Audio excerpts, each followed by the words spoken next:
Bilisan niyo na kasi. Dali na. Baka mamaya nakapagbihis na yung babaeng yun eh. Palagi niyo lang talaga ako dinadami sa mga kabastusan ninyo eh, no?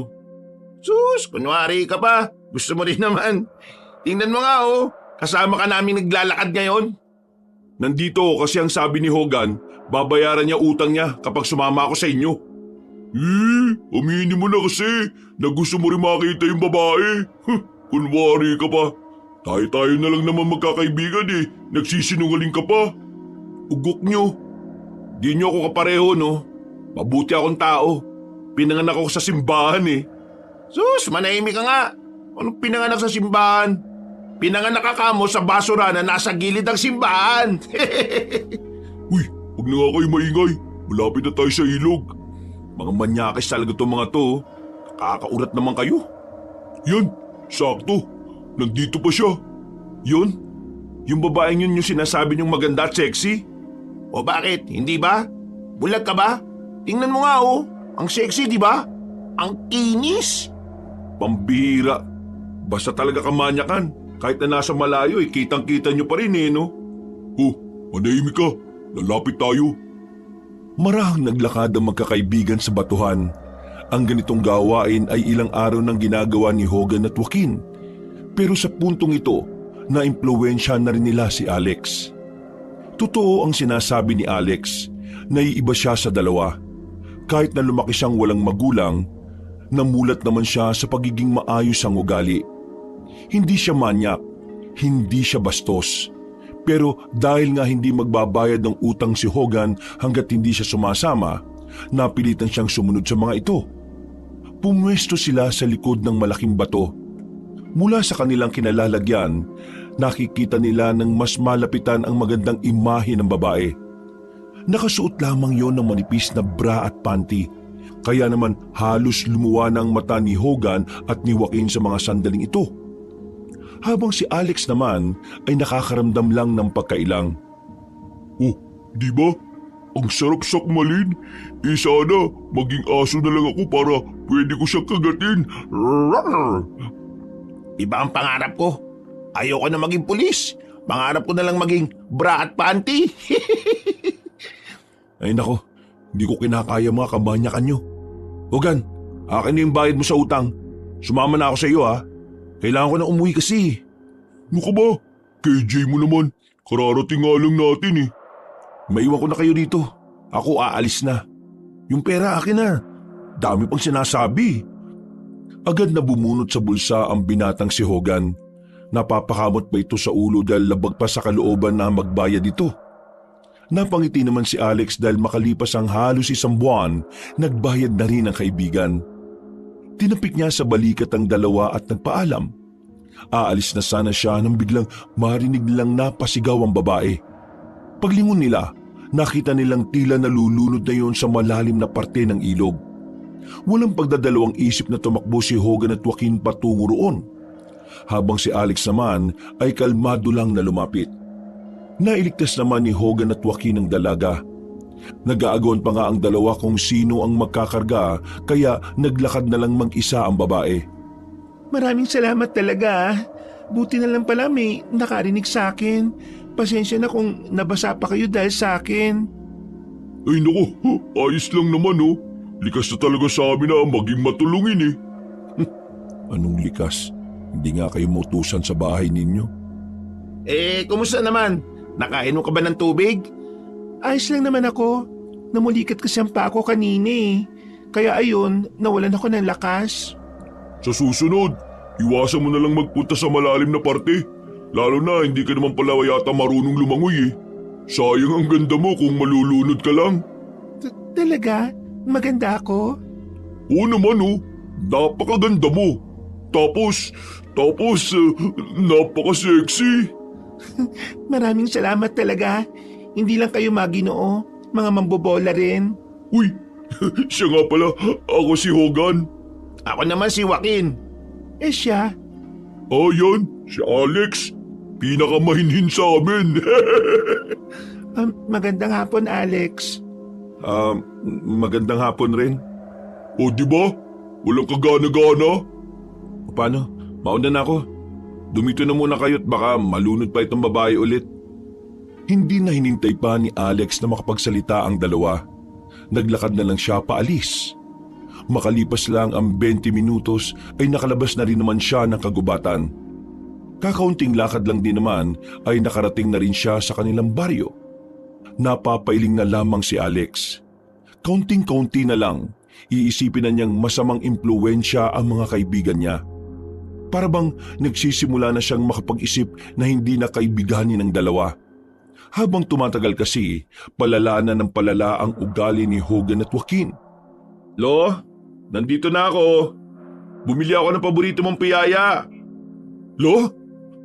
Nagulat si Alex nang makita ang kanyang lolo na nasa sahig. Nakadapa ito at hindi gumagalaw. Sa kanyang taranta ay agad niya itong nilapitan. Malapit na siyang maiyak dahil sa kaba. Hindi niya kaya mawala ang kanyang lolo dahil ito na lang ang pamilya na meron siya. Lo, ano bang nangyari sa'yo? Lo, huwag mo akong iwan, Lo. Bakit ka ba nagkaganyan, Lo? Lo, gumising ka! Hindi makapaniwala si Alex nang biglang bumangon ng kanyang lolo. Nakasimangot ito sa kanya at tinulak siya ng bahagya. Raula, ano ba pinagsasabi mo? Lo, buhay ka? Bakit? Mukha ba akong patay? May patay bang nagsasalita? Akala ko po kung ano nang nangyari sa inyo eh. Natutulog ako. Inistorbo mo naman ako. Ay, pambira naman, Lo. Bakit ka kasi nakadapa ka matulog? At saka bakit sa sahig? Diyos ko ka naman, oh. Di ko makuha ang anto ko sa katre kanina eh. Dito na ako naiga.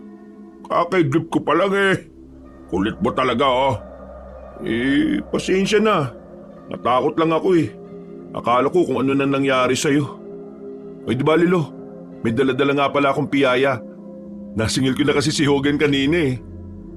Mabuti naman at nagbayad na rin yung kaibigan mong makunat. Ay, nasaan yung piyaya?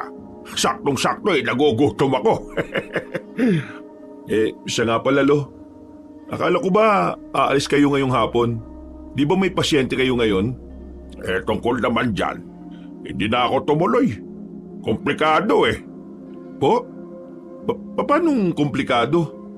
Hindi ako ang albularyo na kailangan niya. Ang kailangan na niya espesyalista sa utak. Hindi naman sa totoong sinapian eh. Para lang siyang nasisiraan ng bait. Ang ibig niyo sabihin, nababaliw lang siya? Oo, parang ganun na nga. Ang galing niyo talaga, Lo. Paano niyo nalaman na hindi naman talaga siya sinapian? Ay nako, alam mo Apo, kapag matagal ka ng albularyo, isang tingin mo pa lang alam mo nang may kakaiba sa katawan niya. Nung makita ko yung pasyente ko na yung kahapon, nasabi ko na kagad na hindi ko na ito babalikan eh. Kasi naman, wala naman akong mapapala. Magsasayang lang ako ng gamit ko at oras. Lo, kailan ba ako pwedeng sumama sa mga lakad niyong yan? Huwag ka na munang sumama.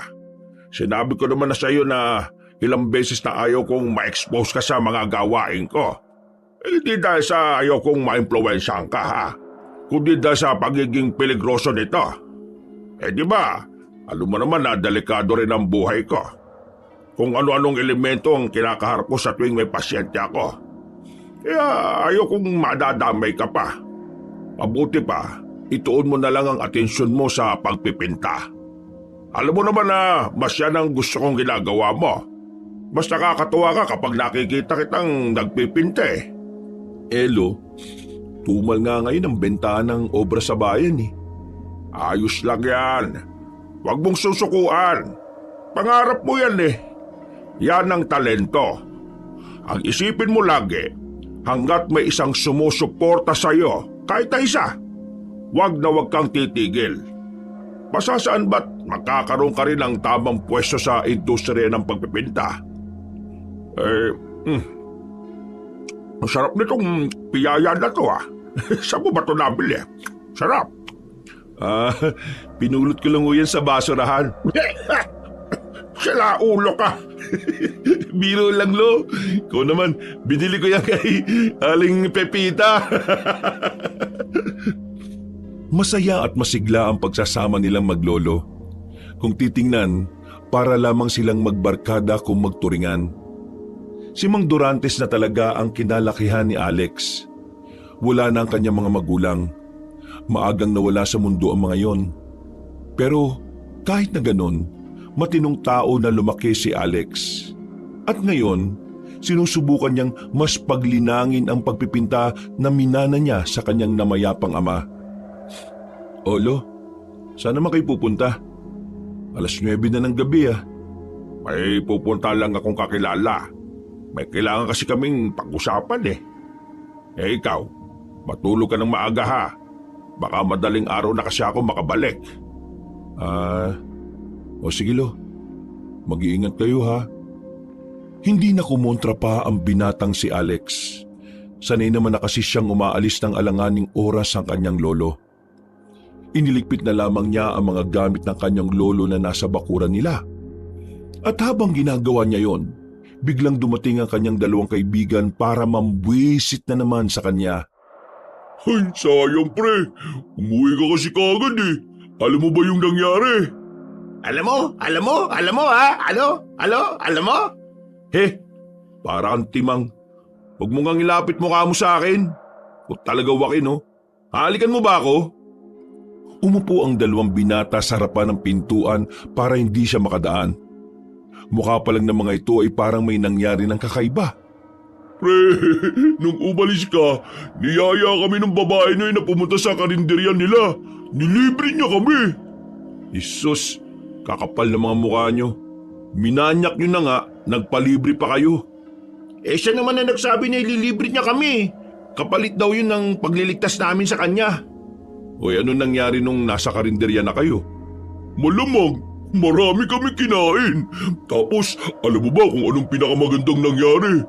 Pre, ang babait ng nasa karinderya. At ang ganda pa ng lugar. Napapaligiran ng mga bulaklak yung karinderya. Ang sarap ng pagkain. Tapos, ang liwanag dun. Di ka talaga matatakot kahit na nasa gitna ng gubat. Ano? Karinderya na nasa gitna ng gubat? Maliwanag pa? Anong klaseng karinderya ang nasa gitna ng gubat? Ano ba mga customer nila doon? Mga unggoy, mga baboy ramo? Baliw! Ang sabi kasi nila, karaniwang nagiging customer nila ay yung mga talagang dumadayo pa talaga galing sa ibang nayon. Doon nila naisipang magtayo ng karinderya para kakaibang atake. Bah, ayos ah. May ganyan na palang gimmick ang mga karinderya ngayon. Kaya nga sa susunod, sumama ka na sa amin. Sabi kasi ni Elena, sama ka raw eh. Pasalamat ka pa nga, sinabi rin namin na isasama ka namin. Wow, di salamat. Wala talagang kwenta to kausap eh. Hindi naman kasi ako interesado sa ginagawa ninyo. Alam ko naman na kaya lang kayo nagpunta sa karinderya kasi gusto nyo makita yung babae. Basta, sumama ka rin sa amin ha. Para naman makaranas ka ng tunay na buhay ng isang lalaki. Hindi yung nandito ka lang palagi sa bahay mo. Pinta ng pinta lang ang ginagawa mo eh.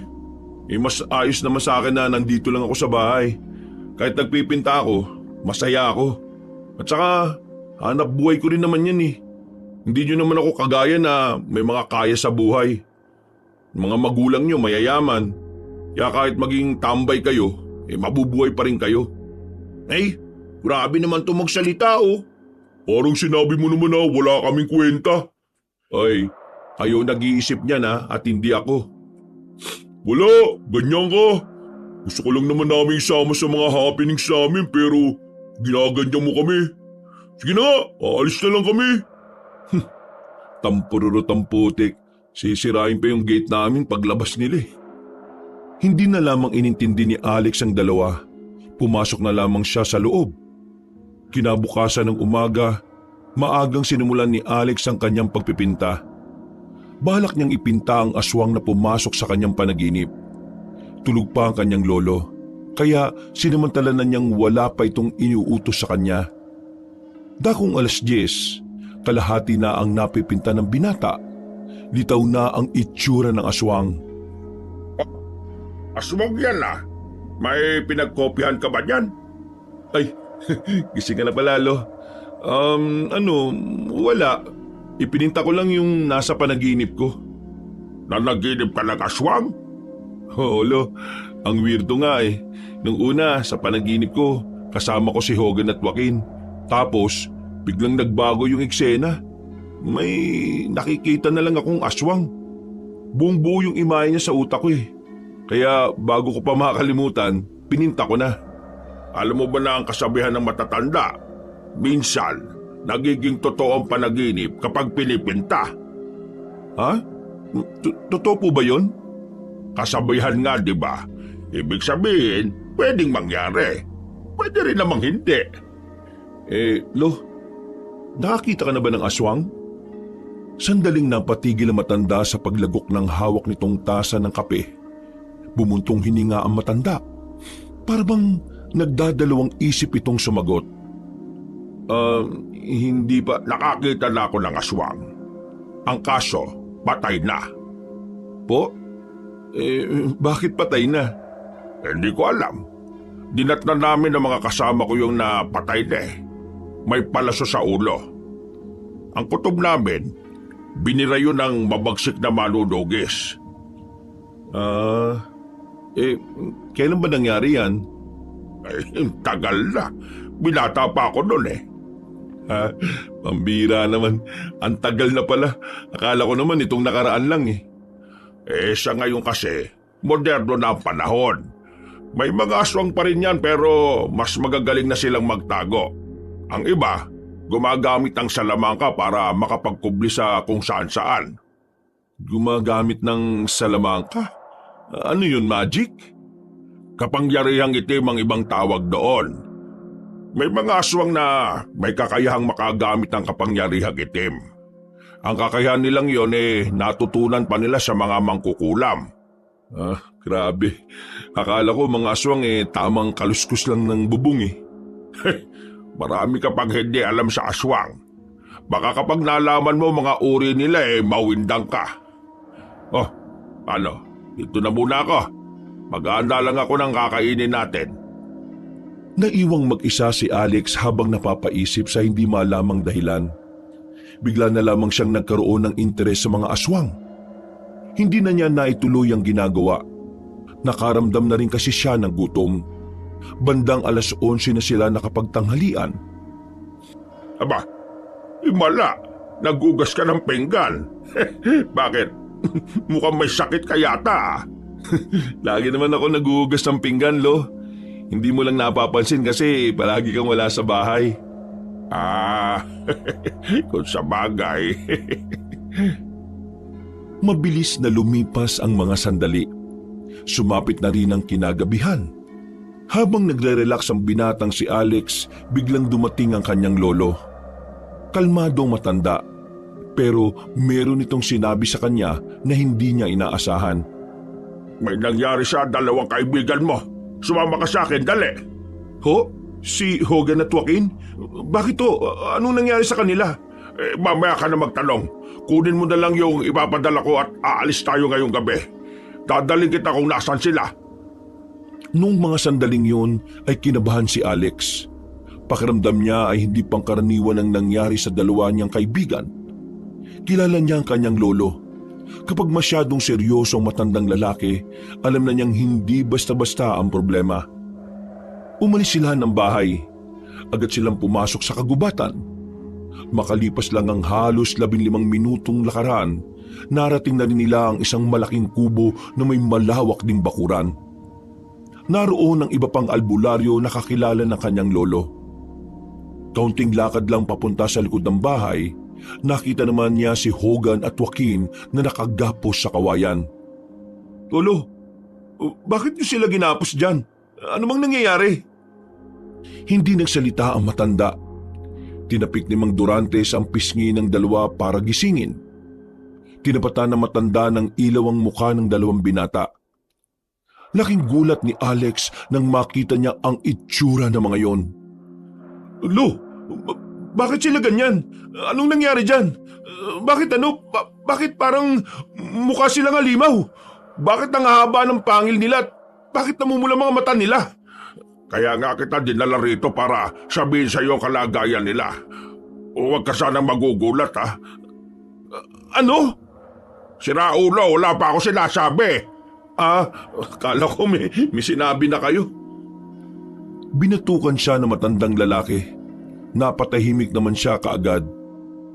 Yang dalawang kaibigan mo ay nayanggaw.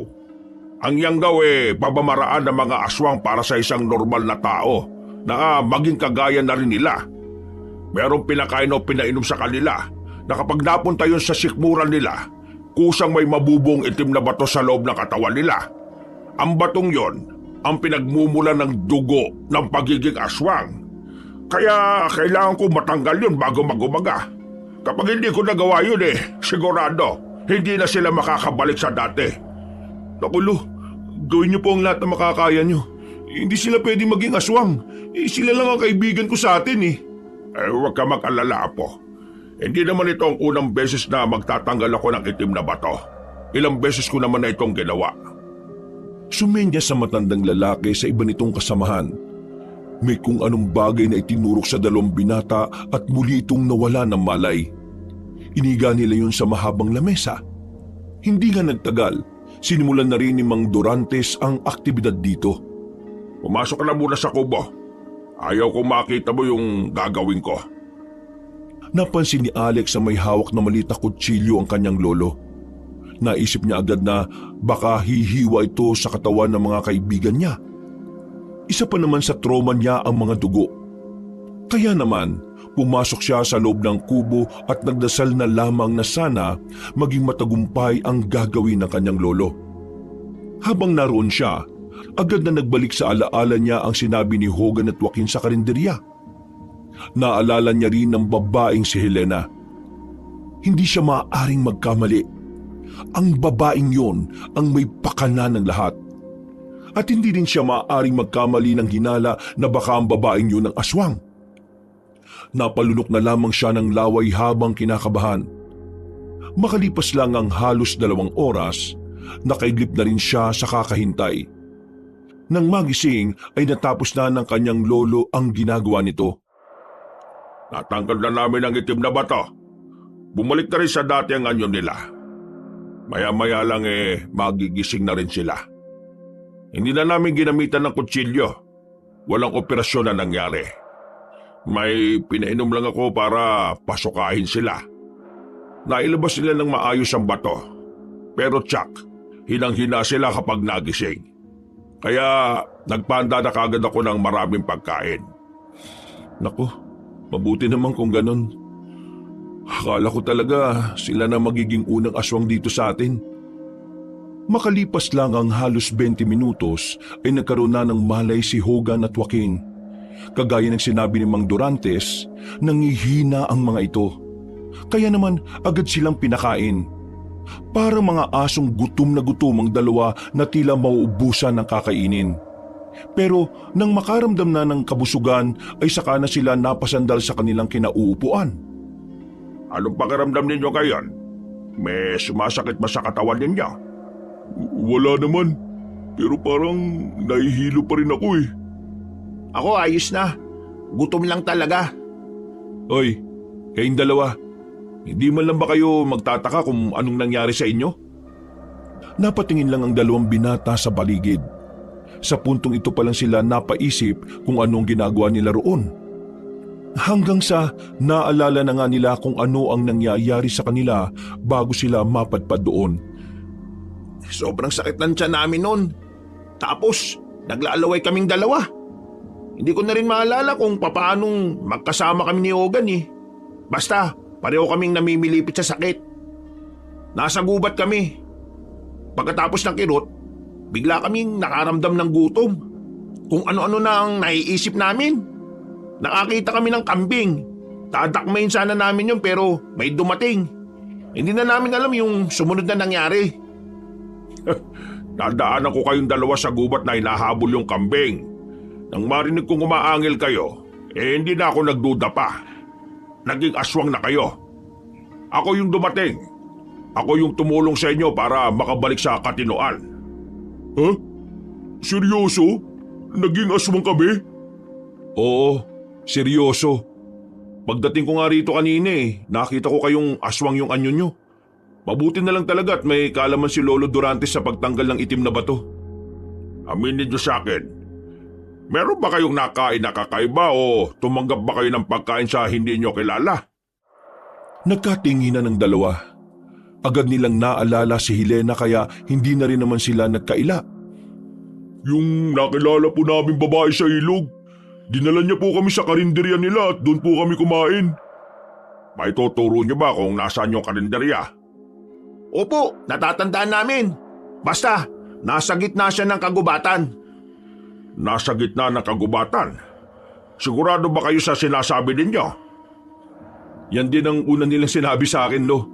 Gusto pa nga nila akong isama eh. Buti na lang pala, hindi ako sumama. Totoo po sinasabi namin. Sa gitna ng kagubatan. Doon kami dinala ni Helena sa karinderya nila. Aswang yung babaeng yon. At aswang ang mga nasa karinderya na yon. Lahat ng pagkain nila ron gawa sa karne ng tao. Sandaling nagkatinginan si Hogan at si Joaquin. Maya-maya pa, bigla na lamang silang nasuka nang mapagtantong nakakain sila ng tao. Pero huwag kayong mag-alala.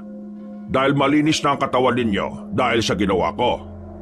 Kailangan nyo na lang kalimutan na kumain kayo ng karne ng tao. Paano nila makakalimutan yun eh? Sinabi nyo na naman uli. Mamayang umaga, sasamahan nyo akong puntahan yung karinderya na sinasabi ninyo. Ituturo nyo sa akin kung saan at kami nang bahalang tumugi sa mga aswang. Lo, gusto ko pong sumama. Hindi na. Delikado at baka mapalabang kami. Sige na, Mang Durantes. Isama na natin siya. Kaya nga po, para merong mag-aalalay po sa amin kapag nagtakbuhan na. Nangihina pa rin po kasi mga tuhod namin eh. Ay siya, sige. Sumama ka na. Pero wag na wag kang gagawa ng kahit na anong desisyon na hindi ko sinasabi ha. Minsan pa naman matigas din yung ulo mo. Tumango na lamang ang binatang si Alex. Pero aminado siya na meron din siyang nararamdamang kaba. Hindi niya kasi alam kung ano ang mangyayari sa oras na makaharap ng nila ang aswang. Kinaumagahan. Sigurado ba kayong wala na kayong nararamdaman na masakit? Opo, wala na po. Medyo kinakabahan lang talaga kami. Hindi nyo kailangang kabahan. Marami naman tayo eh. Isa pa, mas matatalino naman ang tao kaysa sa mga aswang. Lo, di ba ang sabi mo, kahit nakilan wala ka pa naman nakakalabang aswang? Kaya mo ba talagang labanan sila? Mga demonyo ka nagagawa kong kalabanin eh. Aswang pa kaya na pwede ko makita at makaharap. Kaya yan. Ipinagpatuloy na lamang nila ang kanilang paglalakad. Nagdaan ang kalahating oras. Narating na rin nila ang mismong pwesto ng karinderya. Pero ang ipinagtataka ni Hogan at Joaquin, wala na roon ng karinderya. Oh, nasan ba? Nasaan na? Wala namang karinderya dito ah. Hindi kami pwede magkamali. Sa mismong tinatayuan natin nakatirik yung karinderya na yun. Nasaan nga? Wala naman eh. Mga pre, ano ba? Sabog ba kayo? Gagi! Totoo yung sinasabi naming dalawa. Nung gabing nagpunta kami rito, dito talaga yung nakatirik. Di kami pwede magkamali. Itong pangalan ko. Inukit ko pa yan sa punong yan oh. Ibig sabihin, tumagal kami rito nung oras na yun. Pero hindi ko alam kung paanong nawala yung karinderya na yun. Hindi nagsalita ang matandang lalaki. Sinuri na muna nito ang paligid. Meron itong mga nakitang buhok ng tao sa likuran ng malaking puno. Nahiwagaan ng matanda. Kinuha niya yun at inamoy. Napamura ito dahil sa baho. Lo, ano yan? Nakita mo ng buhok eh. Hindi. Ang ibig kong sabihin para saan yan? Kasi itong ebidensya na totoo yung sinasabi nila. Mga buhok nga ito ng mga taong inilalagay nila sa mga ulam sa kanilang luto. Ang hindi ko lang maintindihan kung narito nga ang karinderya nila, bakit wala na ngayon? May nangyayaring kakaiba rito. Anong gagawin natin, Lo? Sa ngayon, umuwi na muna tayo. Wala tayong mapapala rito dahil wala naman ang hinahanap natin. Mamayang gabi, ako na ang bahalang umalam kung ano ang nangyayari. Bigo silang makita ang karinderya ng mga aswang, kaya naman minabuti na lamang nilang bumalik sa kanilang lugar. Hindi na mapakali si Alex noong mga sandaling yon, pero ginanahan siyang magpinta para tapusin ang obra niyang aswang. Sa kanya lamang napagtanto na totoo nga ang kasabihan ng matatanda na mangyayari ang panaginip kapag pinipinta. Natapos niya ang kanyang pinipinta, pero hindi na muna niya ito inilako sa bayan. Pinuntahan niya muna si Joaquin para alamin kung ano na ang kalagayan nito. Inabutan niya si Joaquin na abalang nagkakayod ng niyog sa bakuran. Agad namang itong lumapit sa kanya. Oh, pre, bakit? May balita na ba dun sa mga dun sa mga aswang? Hindi, wala pa. Nagpunta lang ako rito para kumustahin ang lagay mo. Mamaya, pupuntahan ko rin si Hogan. Ang sweet mo naman pala talaga, pre. Ang sweet ng pinagsasabi mo dyan. Alam mo, buti talaga hindi ka namin nakasama sa karinderyang yon. Pati sana ikaw, nakaranas na maging aswang. Siguro naman, natuto na kayo. Yan kasi ang napapalaan nyo sa kamanyakan nyo eh. Akala nyo matinong babae yung nakilala nyo. Aswang pala. Oo na, mali na kami ron. Masyado kaming nagpasilo sa ganda niya eh. Kasi naman... Hoy! Mga pre! Dali! ano ba yon? Pre! Tawagin mo ang lolo mo! Si Elena! Nakita ko na nasa ilog! Naliligo! Wrong timing. Umalis si Lolo eh. Hindi tayo na lang. Ay, teka! Magdadala ako ng itak! Nung tanghaling yun, hindi na nagsayang pa ng oras ang magkakaibigan. Nagmamadali silang tumungo sa ilog. Maingat silang lumapit sa kinaroroonan ng babaeng si Helena. Nakapagtago sila ulit sa likuran ng malaking bato. Babatuin ko na muna. Kapag tinamaan sa ulo, saka tayo lalabas. Tapos, ikaw na huwakin ng tataga ah. Hindi ba masama ang gagawin natin? Anong masama? Aswang yung babaeng yan, no? Siya ang dahilan kung bakit muntikan na kayo maging aswang. Duduwag-duwag ka. Ako na nga lang ang tataga. Akin na itak na yan. Kumuha na ng bato si Alex, pero akmang babatuhin niya pa lang ang dalaga nang bigla itong magsalita. Napatigil sila. Nagtataka kung papaanong nalaman ni Helena na naroon sila. Lumabas na kayo dyan. Alam ko naman na kanina nyo pa tinitingnan ng maganda kong katawan eh. Lakas loob na lumabas si Alex at sumunod naman sa kanya si Hogan at Joaquin. Kukumprontay na ni Alex ang babaeng yon. O ikaw, babae ka. Alam naming hindi ka tao. Kung inaakala mo magagawa mong aswang din nitong dalawa kong kaibigan, nagkakamali ka. Ha? Anong sinasabi mo? Hindi kita maintindihan. Pwede ba? Huwag ka na magtanga-tangahan. Dinala mo sila sa karinderyang mahiwaga. Tapos pag uwi nila, kung ano-ano na lang ang naramdaman nila sa katawan nila. Wala ka nang kawala. Alam na namin ang sikreto mo. Naku, nagkakamali kayo. Hindi ako aswang. Totoo naman talagang dinala ko sila sa karinderyang yon. Pero doon naman kasi ako lagi kumakain eh. At hindi yun sa amin. Nakikikain lang ako ron. Manahimik ka! Binato ni Alex ng bato ang babaeng yon. Pero kahit na hindi ito umalis sa kinatatayuan, nagawa nitong makailag. Ngumiti ito ng nakakaloko ng may kasamang pangaakit. Masyado naman kayong marahas. Hindi ba pwedeng kausapin niyo ako ng mahinhin? Mahinin mong mukha mo. Di ka naman totoong mahinin eh. Isa kang halimaw. Aswang ka! Nagtaka na lamang sila nang unti-unting inalis ng babae ang bra nito. Nanlalaki ang mga mata ni Hogan at Joaquin. Pero pinagsasasampalang sila ni Alex para gisingin sila sa katotohanan. Maya-maya pa, tinanggal na rin ni Helena ang pang-ibaba nito. Ang kanilang pagpapantasya ay agad na nalusaw nang makita nilang merong nakalaylay doon. Merong lumalawit-lawit. Maganda, pero may talong. Pwisit! Pwisit! Lalaki ka! Masyado kayong mga manyak eh. Kaya ang dadali niyong lokohin. Biglang nagbago ang anyo ni Helena. Pumangit ang mukha nito at dumami ang buhok sa katawan. Tumawa ito ng malakas. Naistatwa naman sila sa kanilang kinatatayuan habang pinagmamasdan si Helena na gumagapang papalayo. Ano, kita nyo na, yung pinagnanasaan nyo, yung minamanyak nyo, kapwa nyo pala lalaki. Mukhang nagpapanggap lang na babae yun para makapambiktima eh. Mukhang malaki pa yung lawit niya kaysa sa inyo eh. Kadiri! Kadiri talaga! Sobrang kadiri! Biglang minalas ah. Akala ko taong, walang iya, talong pala. Napapailing na lamang ang dalawang binata. Hiyang-hiya sila sa mga sarili nila. Hindi sila makapaniwala na ang dalagang naging dahilan kung bakit matagal sila sa banyo ay isa rin palang lalaki na may lawit. Windang ang dalawang binata nang pumunta na lamang sila sa bahay nila Alex.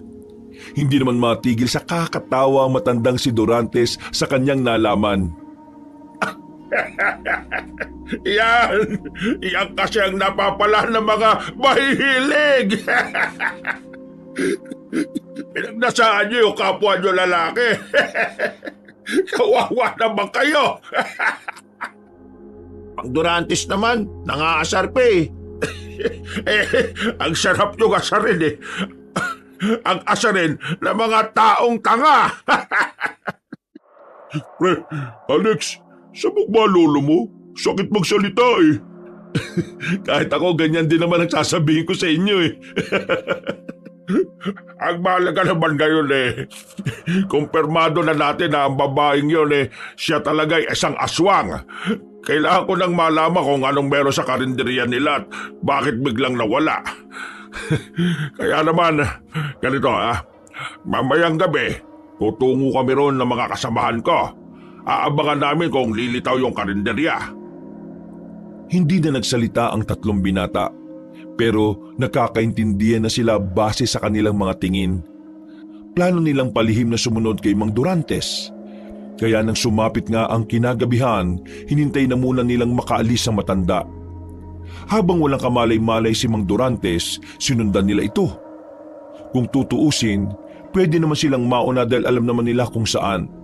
Pero dahil nababahala sila sa mga aswang, minabuti nilang paunahin na lamang ang matandang albularyo. Gaanan nyo lang yung mga paan ninyo. Malalaman pa nilang nakasunod tayo eh. Ito kasi si Joaquin eh. Akala mo ang laki ng itlog. Hirap na hirap maglakad. Malayo pa ba tayo? Ayun na oh. Ayun na yung liwanag eh. Mas lalo nilang binilisan ang kanilang lakad. Nakaramdam ng kaunting pagkasabik si Alex, pero mas lamang ang kaba sa kanyang dibdib. Nawala ang kasabikan nila nang biglang nawala ang liwanag na nakita nila. Paglapit nila, nakita nilang naroon na si Mang Durantes. Pero wala na ang mahiwagang karinderya. Uy, bakit kayo narito? Di ba sinabi ako kayo na hindi na kayo kailangan dito? Ito po kasi si Alex eh. Sabi niya sumunod daw po kami. Kaya nga po. Huy, titigas ng mukha niyo ah. Ako pa ngayon ang dinidiin niyo. Pag na kayo magsisiyan, batukan ko kayo isa-isa dyan eh. Mang Durantes, ano na po bang nangyari? Nakita niyo po ng akto kung paanong naglaho yung karinderya? Naabutan namin ang karinderya pero walang naroon kahit isa. Kitang-kita ng mga mata namin na bigla na lang siyang naglaho. Biglang naging usok. Nagtindigan ng mga balahibo ni Alex. Para sa kanya, yun na ang pinakamahiwagang pangyayari na kanyang naranasan. Habang naroon sila, nilibot niya ang tingin sa paligid. Nakakaramdam siya ng kakaiba. Para siyang nangihina na hindi niya maintindihan dahil sa dulot ng kaba. Umalis na tayo rito. Wala na naman tayong mapapala. Bigo na naman silang makita ang karinderyang yon. At sa paglipas pa ng ilang araw, naging yon ang sentro ng aktibidad ng mga albularyo. Kahit si Alex din at ang dalawang niyang kaibigan, naging abala rin sa paghahanap ng nasabing karinderya. Tuwing gabi kasi lumalabas ang tatlo para tumungo sa mga kagubatan. Pero hindi nila yun makita. Hinala kasi nila na baka nag-iba na ng lugar ang mga aswang para makapambiktima ulit. Nakakainis. 4 na araw na tayo naghahanap sa karinderyang yun. Saan na ba nagpunta yun? Pinapagalitan na nga ako ni Papa eh. Nalaman kasi niya naalis ako ng alis kapag ganitong gabi. Ano pa ako? Hindi na nga ako nakapagpinte. At wala rin akong kita dahil dito. Kaya relax lang kayo.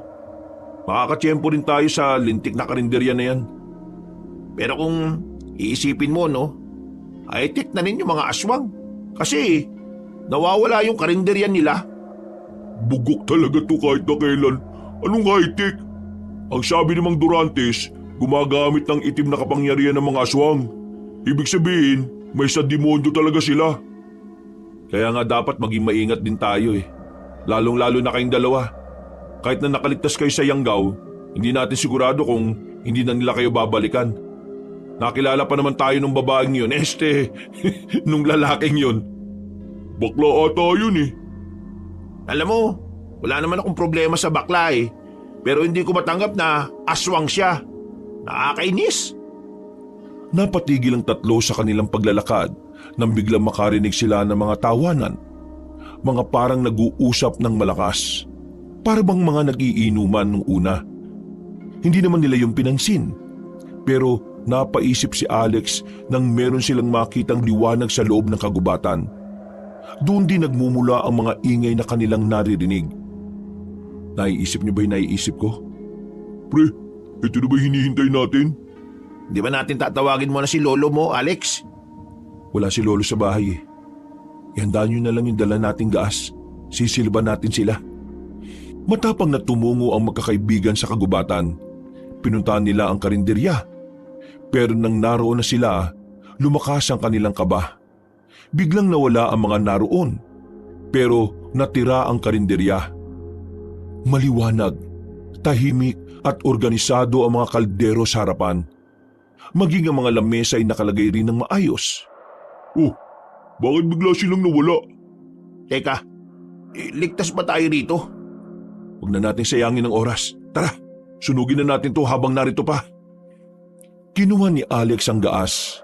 Binuhos niya yon sa paligid ng karinderya. Walang ano-ano'y agad nilang sinilaban ng kainan na yon. Dumistansya sila at pinanood ang malaking apoy. Pero mga ilang sandali lang, napansin nila na parang isang malaking puno lang ang nasa gitna na nagliliyab. Dito na napagtanto nila Alex na ilusyon lang pala ang nakita nilang karinderya. Buwisit! Nung klase mga aswang ba yung mga yun? At bakit ang hirap naman nilang puksain? Nakakaurat na. Pre, umalis na tayo rito. Baka mamaya, isa lang tong patibong. Tama si Hogan. Kailangan na nating umalis, dali! Dali-dali silang tumakbo palayo sa lugar na yon. Sakto naman na biglang bumuhos ang malakas na ulan. Basang-basa sila nang makasilong na sila sa lumang waiting shed sa gilid ng kalsada. Balas talaga oh. May balat ba kayo sa puwet? Kanina ayos lang naman yung panahon ah. Tama lang na umulan. Hindi natin pinatay yung apoy sa puno eh. Mamaya kumalat pa yung apoy sa gubat. Pre, tingnan nyo oh. Yung dalawang matanda, nagpapaulan. Napatingin ang dalawa. Kita nila ang dalawang matanda na naglalakad sa gilid habang parang nag-aaway.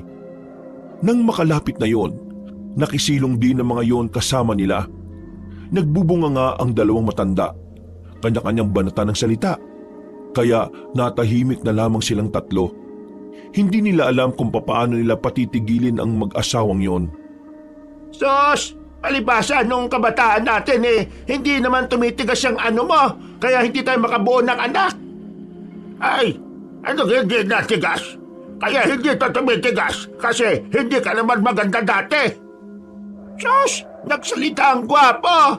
Ikaw nga, mukha kang pinabayaang unggoy eh. Kung nga mukhang pinabayaang unggoy, ikaw naman mukhang pinabayaang buwaya. Ang dami mong sinasabi. Hindi mo nalang aminin na nilalandi mo si Maricel. Ikaw lang naman ang nag-iisip yan eh. Nagtanong lang naman sa akin yung tao, paano nilalandi? Ang mga kriminal nga hindi naman naamin. Kaya bakit ka aamin? Bakit? Kriminal ba ako? Oo, mukha kang kriminal. Mawalang galang na po pero bakit po kayo nag-aaway? Sandaling natahimik ang dalawang matanda at tumingin pa yun sa kanila. Tila nakaramdam na lang ng hiya ang dalawa. Pasensya na kayo. Hindi namin namalayan na nandiyan pala kayo. Ito kasi asawa ko masyadong makulit. Sos, Nahiya ka sa mga binatang yan. Hay, kayong tatlo, wag na wag niyong tutularan na matandang ito ha. Babaero, manyakis, at higit sa lahat, hindi marunong makontento. Ang tanda-tanda ni babae pa rin ang nasa isip. Baka naman po wala naman talaga siyang ginagawang masama.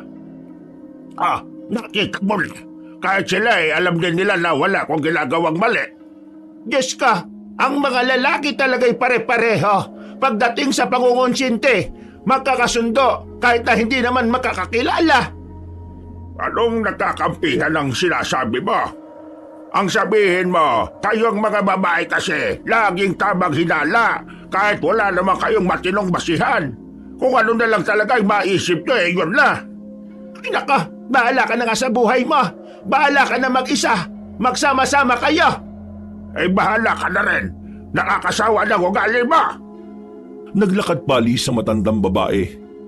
Nilusob nito ang malakas na ulan at saka pumasok ng kagubatan.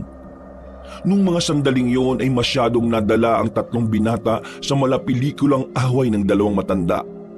Kaya naman hindi nila maiwasang hindi mag-alala para sa matandang babae. Manong, sundan niyo po yung asawa niyo. Oh. Baka mamaya kung ano mangyari sa kanya sa gubat. Umuulan pa naman. Kaya nga po, baka makiditan po tapos maplito bigla. Uy, sira ulo ko talaga. Gusto kong sundan nga. Pero pwede nyo ba akong samahan? Baka kasi madulas din ako sa dinaraanan ko at lalong hindi ko siya makita. O tara, samahan na natin. Kawawa naman Nung mga sandaling yun, nagdadalawang isip si Alex. Alam niya kasi na medyo delikado na rin ang lagay ng panahon para sa kanila. Pero hindi niya alam kung bakit mas nangibabaw ang awa para sa matanda.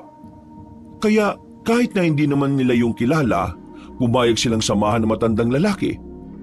Nilusong nila ang malakas na ulan. Pumasok sila ng kagubatan.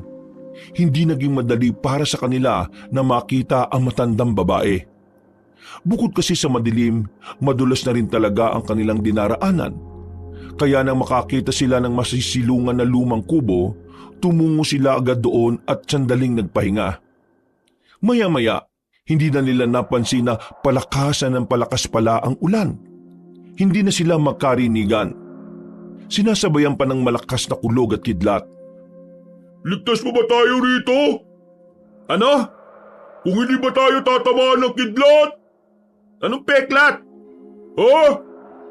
Uy, nasaan na yung matandang lalaki? Aba, oo nga, nasaan yung matanda? Nagtaka sila nang mapansin ding wala na ang sinamahan nilang matandang lalaki. Sa kanilang pagkakatanda kasi ay kasama naman nila yon sa loob ng kubo. Pero isang malaking palaisipan sa kanila kung papaanong nawala yon nang hindi nila napapansin. Hanapin ba natin yung mga yon? Anong ba yun? Bakit nasali yung bulkan dito? Ay nako, bisit kasi ang lakas ng ulan. Di ko kayo marinig na maayos. Diyos ko, anong gagawin natin ngayon? Mabuti ba bumalik na tayo? Ang sabi ko, bumalik na tayo! Nauna nang lumabas ng kubo ang binatang si Alex. Sumunod din naman sa kanya ang dalawang kaibigan. Pero hindi pa man sila nakakalayo, bigla na lamang may sumulpot na dalawang lalaki sa kanilang harapan. Hindi nila maaninag ang muka. Madilim, malakas din ang ulan kaya malabo ang kanilang paningin. Laking gulat na lamang nila nang lumundag yun sa kanilang harapan. Unang nahawakan si Joaquin. Takot na takot ang binata. Hindi to makagalaw. Tulong! Tulong! Pre, si Joaquin! Nakita na lamang nilang hinihila na ang kanilang kaibigan palayo sa kanila. Sinubukan nilang makipaghilahan. Pero masyadong malakas ang dalawang lalaki. Maging sila ay nakakaladkad na rin. Wisit! Mga aswang ata to Ayoko nang maging aswang! Help! Sa kakahila sa kanila, nakarating na sila sa batuhan. Nang kumidlat ng malakas, nakita nila ang mukha ng dalawang lalaki. Nakakakilabot ang mga yon. Malayong malayo sa normal na anyo ng isang tao. Pero si Alex, sa halip na matakot ay dumampot ito ng isang malaking bato. Pinukol niya yon sa mukha ng isang aswang na humihila kay Joaquin. Nabitiwan ng nilalang ang kanilang kaibigan. Umangil ang dalawa. Akmang lalapay na sila nang biglang kumuha sila ulit ng bato at pinagbababato nila yon. Lumayo sa kanila ang dalawang aswang. Galit na galit. Buong akala nila ay lalayo na ang dalawa. Pero mas lalo silang kinabahan nang makitang may mga dumating pang mga bagong aswang. Naku po, ito na nga ba sinasabi ko eh. Dumarami na sila eh. Anong gagawin natin ngayon? Anong gagawin? Eh di magdasal. Wala naman tayo ibang magagawa kundi umasa sa Himala eh. Humina na ang ulan, pero hindi humina ang kanilang kaba. Mas lalo silang nilamon ng takot na kalaunan, naging dahilan para mawalan sila ng pag-asa. Tuwing kumikidlat, nakikita nila ang mukha ng mga aswang na yon. Wala silang magawa. Makakadikit lamang silang tatlo. Biglang umatake ang mga aswang. Pero bago pa man makalapit ang mga aswang na yon, dumating na ang mga albularyo. Merong hawak-hawak na mga sibat. Diba ko kaya? Agad na hinawi ni Alex ang kanyang mga kaibigan. Pagyuko nila, saka pinukol ng mga albularyo ang mga hawak nilang mga sibat. Tinamaan agad ang mga aswang. Pero ang iba ay maswerteng nakailag. Ano ba kasing ginagawa niyo sa kagubatan? Ang kukulit to talaga eh, no? Lalo ka na, Alex. Ilang beses ko bang sasabihin sa iyo na delikado ang ginagawa ninyo? Eh, pauwi naman na po sana kami. Kaso may matanda kaming tinulungan. Pero bigla na lang siya nawala nang nasa kagubatan na kami. Aswang yon. Pinagtangka nila kayong biktimahin. Kung hindi kami dumating, baka rekado na rin kayo sa karinderya nila. Pasensya na talaga, Lo. Pasensya ka dyan. Pero uulitin mo lang din naman. O sige na, umalis na kayo. Bumalik na kayo sa baryo natin. Eh, saan po kayo pupunta? Ipagpapatuloy namin ang paghahanap sa karinderya. At baka meron din kaming makasalubong na iba ring aswang. Iba na ang sitwasyon ngayon. Lumalabas na talaga sila sa lungga nila. Kaya kailangan namin silang puksain. O sige, Lo. Mag-iingat po kayo. Huwag mo akong intindihin. Kahit na ito ang unang pagkakataon na makikipaglaban ako sa aswang hindi naman ako mangmang para tapatan sila. Matapos ang usapan na yun ay agad na rin silang naglakad paalis. Itinuro ni Mang Durantes kung saan ang mas malapit na daan. Nakaalis din naman sila ng kagubatan ng matiwasay. Nakauwi sa bahay nila si Alex at doon na rin nagbanlaw at nagpalit ng damit. Tulala ang tatlo habang nagkakape. Hindi pa rin sila makapaniwala na ang matandang sinamahan nila ay maaaring aswang nga talaga. Na baka sinadya ng dalawang matanda na gumawa ng eksena para mapaniwala silang normal na away na mag-asawa yon. Pero ang totoo, plano silang biktimahin. Napapailing na lamang si Alex. Sa kabila ng kanyang utak, naiisip na rin niya na mas mainam na itigil na nila ang paghahanap sa karinderya. At ipaubaya na lamang yon kay Mang Durantes kasama ng mga kapwa nito albularyo. Itigil na siguro natin. Ang alin? Ang paghahanap sa karinderya. Kasi napapansin ko, habang tumatagal, palala na ng palala ang sitwasyon. Pero wala naman tayong naitutulong. Dadagdag pa tayo sa problema. Eh sa totoo lang, naisip ko na nga rin yan eh. Kasi tingnan mo hindi nga natin maprotekta ng sarili natin dun sa dalawang aswang na umila kay Joaquin. Eh kung titigil naman tayo, ano na ang gagawin natin? Eh di manahimik na lang tayo. Yun ang magagawa natin. Tingin ko, dahil talaga sa amin ni Joaquin kung bakit may aswang eh. Kung hindi sana namin nilandi yung nagpapanggap na babaeng may lawit, di sana wala sanang aswang. Nagkakamali ka dyan. Alam mo sa tingin ko, kahit na hindi nyo naman nakilala yung si Helena, may aswang pa rin at itutuloy pa rin nila ang mga plano nila. Malakas ang kutob ko na matagal na nilang gustong gawin to. Minalas lang talaga tayo dahil tayo ang isa sa mga nakakaranas ng mga ginagawa nila. Ay nako, sumama na lang sana talaga ako kay Papa sa Maynila nung nakaraan. Di ko sana to naranasan. Nung gabing yun, napagdesisyon na nilang doon na lamang kina Alex magpalipas ng gabi. Tutal, ilang gabi na rin naman silang napapadalas doon. Habang nakahiga at nakikinig sa patak ng ulan, hindi pa rin makatulog si Alex. Iniisip niya ang kanyang lolo. Nag-aalala siya. Nababahala na baka sa katandaan nito ay mapahamak ito sa laban nila. Huminga siya ng malalim. Maya-maya pa, narinig na lamang niyang humihilik na ang dalawa. Napapagitnaan siya ng mga ito. Kaya naman, para siyang tinapatan ng dalawang speaker sa tenga. Malakas ang hilik, parang tunog kotseng nagkakarera. Hindi na nakatiis pa si Alex at bumangon siya. Iritadong kinuha ang isang unan at saka binuksan ang pintuan. Sa gilid siya ng bahay nila matutulog. Mas maganda pang pakinggan ng ulan kaysa sa hilik ng dalawa. May silungan naman doon kaya di siya mababasa. Hindi na rin naman malakas ang ulan. Mga ilang minuto lang, naramdaman na lamang niyang tila inaantok na siya.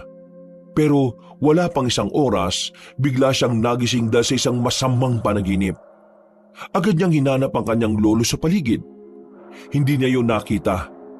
Pagpasok niya sa loob, ay wala rin. Pero nang pumunta siya sa kusina, nakita niya si Mang Durantes na nagluluto ng sabaw. Oh, bakit ganyan ang mukha mo? Kanina pa po ba kayo dyan? Oo, hindi na kita ginising sa labas kasi masarap na ang tulog mo eh. Langya yung dalawa mong kaibigan sa kwarto sobrang iingay. Nahilig ang mga siraulo. Kaya nga po ako lumabas eh. Pero kumusta naman ang lakad nyo kanina? Wala rin, mailap. Hindi namin mahanap yung karinderya. Pero pinag-aaralan na namin kung kailan siya lumalabas. Ano bang klaseng aswang ba si Lalo? Hindi pa namin maisiguro pero ang karamihan sa mga napaslang namin kanina, tik-tik. Mga lalaking aswang. Ang iniisip namin kung sino ang tinuring nilang pinuno na kayang gumamit ng itim na kapangyarihan. Hindi po kaya yung pinuno nila? Yung baklang pinagnasaan ni Hogan at Joaquin? Hindi. Ang iniisip ko nga yung dalawang matanda na sinasabi nyo Baka sila yung pinuno ng mga aswang. Pero saka na natin pag-usapan. Kumain ka na muna, total gising ka na rin naman. Anong oras na ho ba? Mag-aalauna pa lang. Hindi na nakabalik pa sa tulog ang binata. Sinamahan na lamang niya ang lolo niya hanggang sa inabot na sila ng liwanag. Diretsyong nagluto na lamang ang dalawa sa kanilang agahan. Paggising ng dalawa ay sabay-sabay na rin silang kumain.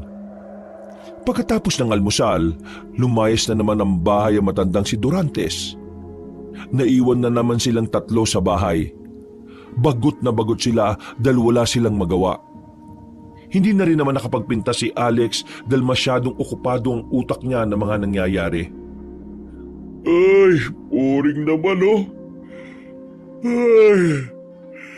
Ay ba pwede natin magawa sa bahay nyo? Naglinis na tayo, nagluto, natulog, kumain. Ano na, naantok na lang tuloy ulit ako Mas maganda nang mabagot tayo kaysa naman malagay pa tayo sa kapahamakan. Ayoko muna umuwi sa amin. Kanina dumaan ako Sabi ng kapatid ko, galit na galit sa akin si Papa. Ako naman, wala naman akong aabutan sa amin. Nakalimutan ko kasi na may bakasyon pala dapat kaming lahat sa bahay ni Lola. Hindi na ako nakasama. Gusto nyo may magawa tayo? Ngumiti ng malapad ng lalaking si Alex. Kinuha niya ang mga natitirang barya sa kanyang alkansya at lumabas sila ng bahay. Nagtungo sila sa bingguhan. Napapakamot na lamang ng ulo ang dalawang binata.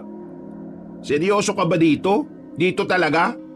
Pre, matatanda kasama natin dito Ayos na yan. Tara, sumali na lang tayo. Napilitan na lamang na sumali si Hogan at Joaquin. Pero kalaunan, nalilibang din naman sila sa paglalaro ng bingo. Kahit na matatanda ang kasama nila, masasabi nilang kahit na papaano ay nailaan nila sa makabuluhang paraan ang kanilang oras. Natalo ang dala nilang barya. Papauwi na sana sila nang meron silang narinig na nagsalita tungkol sa isang bagong tayong karinderya. Nang malaman nila kung saan nakatirik ang karinderya na yon, agad silang nagtungo roon. Kumuha sila ng 2x2. Wala na silang pakialam kung pagtinginan sila ng mga tao. At kahit na nangako na sila sa mga sarili na hindi na makikialam sa problema sa mga aswang, hindi na rin nila napigilan ang kanilang mga sarili at sa dulong parte ng kanilang baryo kung saan malapit yon sa tambakan, naroon daw ang bagong tayong karinderya. Pagdating nila roon, inabutan nilang marami-rami ang kumakain doon. Sa pagkabahala nila, agad nilang binalaan ang mga tao. Itigil niyo ang pagkain sa karinderyang yan! Napatigil sa pagnguya ang mga tao. Nakatingin yun sa kanila at nagtataka kung ano ang kanilang ginagawa. Wala kayong kaalam-alam na niyayanggaw na pala kayo ng mga yan! Ginagawa kayong mga aswang! Aswang ang may-ari ng karinderya na yan at balak nila kayong gawing aswang din. Ang karinderya na yan ay mahiwagang nasulpot kung saan-saan. Kaya huwag kayong maniniwala na normal ang pagkain ng mga nandyan. Dahil ang ginagamit nila dyan ay karne ng mga tao. Biglang iniluwa ng mga customer ang kinakain nila. Nandiri ang mga yon. Kasunod nito ay may isang matandang lumabas. Puti na ang buhok nito. Hindi naman kaputian pero nagulat sila nang bigla itong nagsalita ng Ingles. Hey, hey, hey! What are you doing in front of my karinderya? Why are you spreading fake news here? Don't you see? They're eating their food and you guys, they're trying to ruin their trust to us. How dare you? Isang malakas na hampas ang ginawa niya sa lamesa. Gagi pre, hindi yata ito aswang. Nag-i-English eh. Nakakaya. Ano bang ginagawa natin? Dapat kasi siniguro muna natin eh. Hindi naman ako makaribat. Hirap ako sa English. Say it loud, little boy. I can hear you and I can understand you. Wow, ibig sabihin lahat ng customer dito nag-i-English din? Nip, kailangan pala marunong ka mag-English dito eh, no? First of all, where is your name? Where is my what? Pre, dapat what, hindi where. What ba? Putik. Ulitin mo para hindi tayo mapaya. First of all, what is your name? I want to, discover the name of you. Because I don't know if you are the aswang we needed. My name is Mr. Taylor. I am a new businessman. And then I built this carinderia to help the construction worker because my food here is very affordable. Now, I can understand why you guys trying to ruin my business. Are you from another carinderia? No.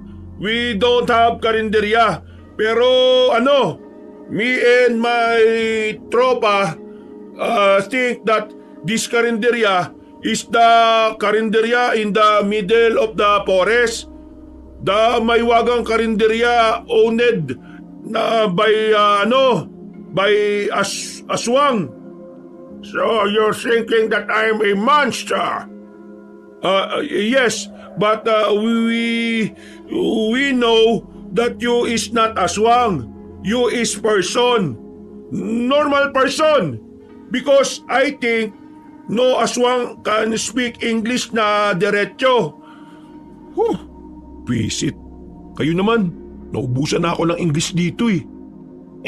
Bahala ka dyan. Kaya mo na yan. I don't really know what you're talking about. But one thing is for sure. I'm not a monster. I'm just a simple business owner of this small carinderia. So please, stop ruining my place. Okay. Thank you. What? I mean, sorry for making the place of you, gulo-gulo. We mistake. You are tao pala, not aswang. Sorry much. To customer, sorry very much. Eat your food. It's clean.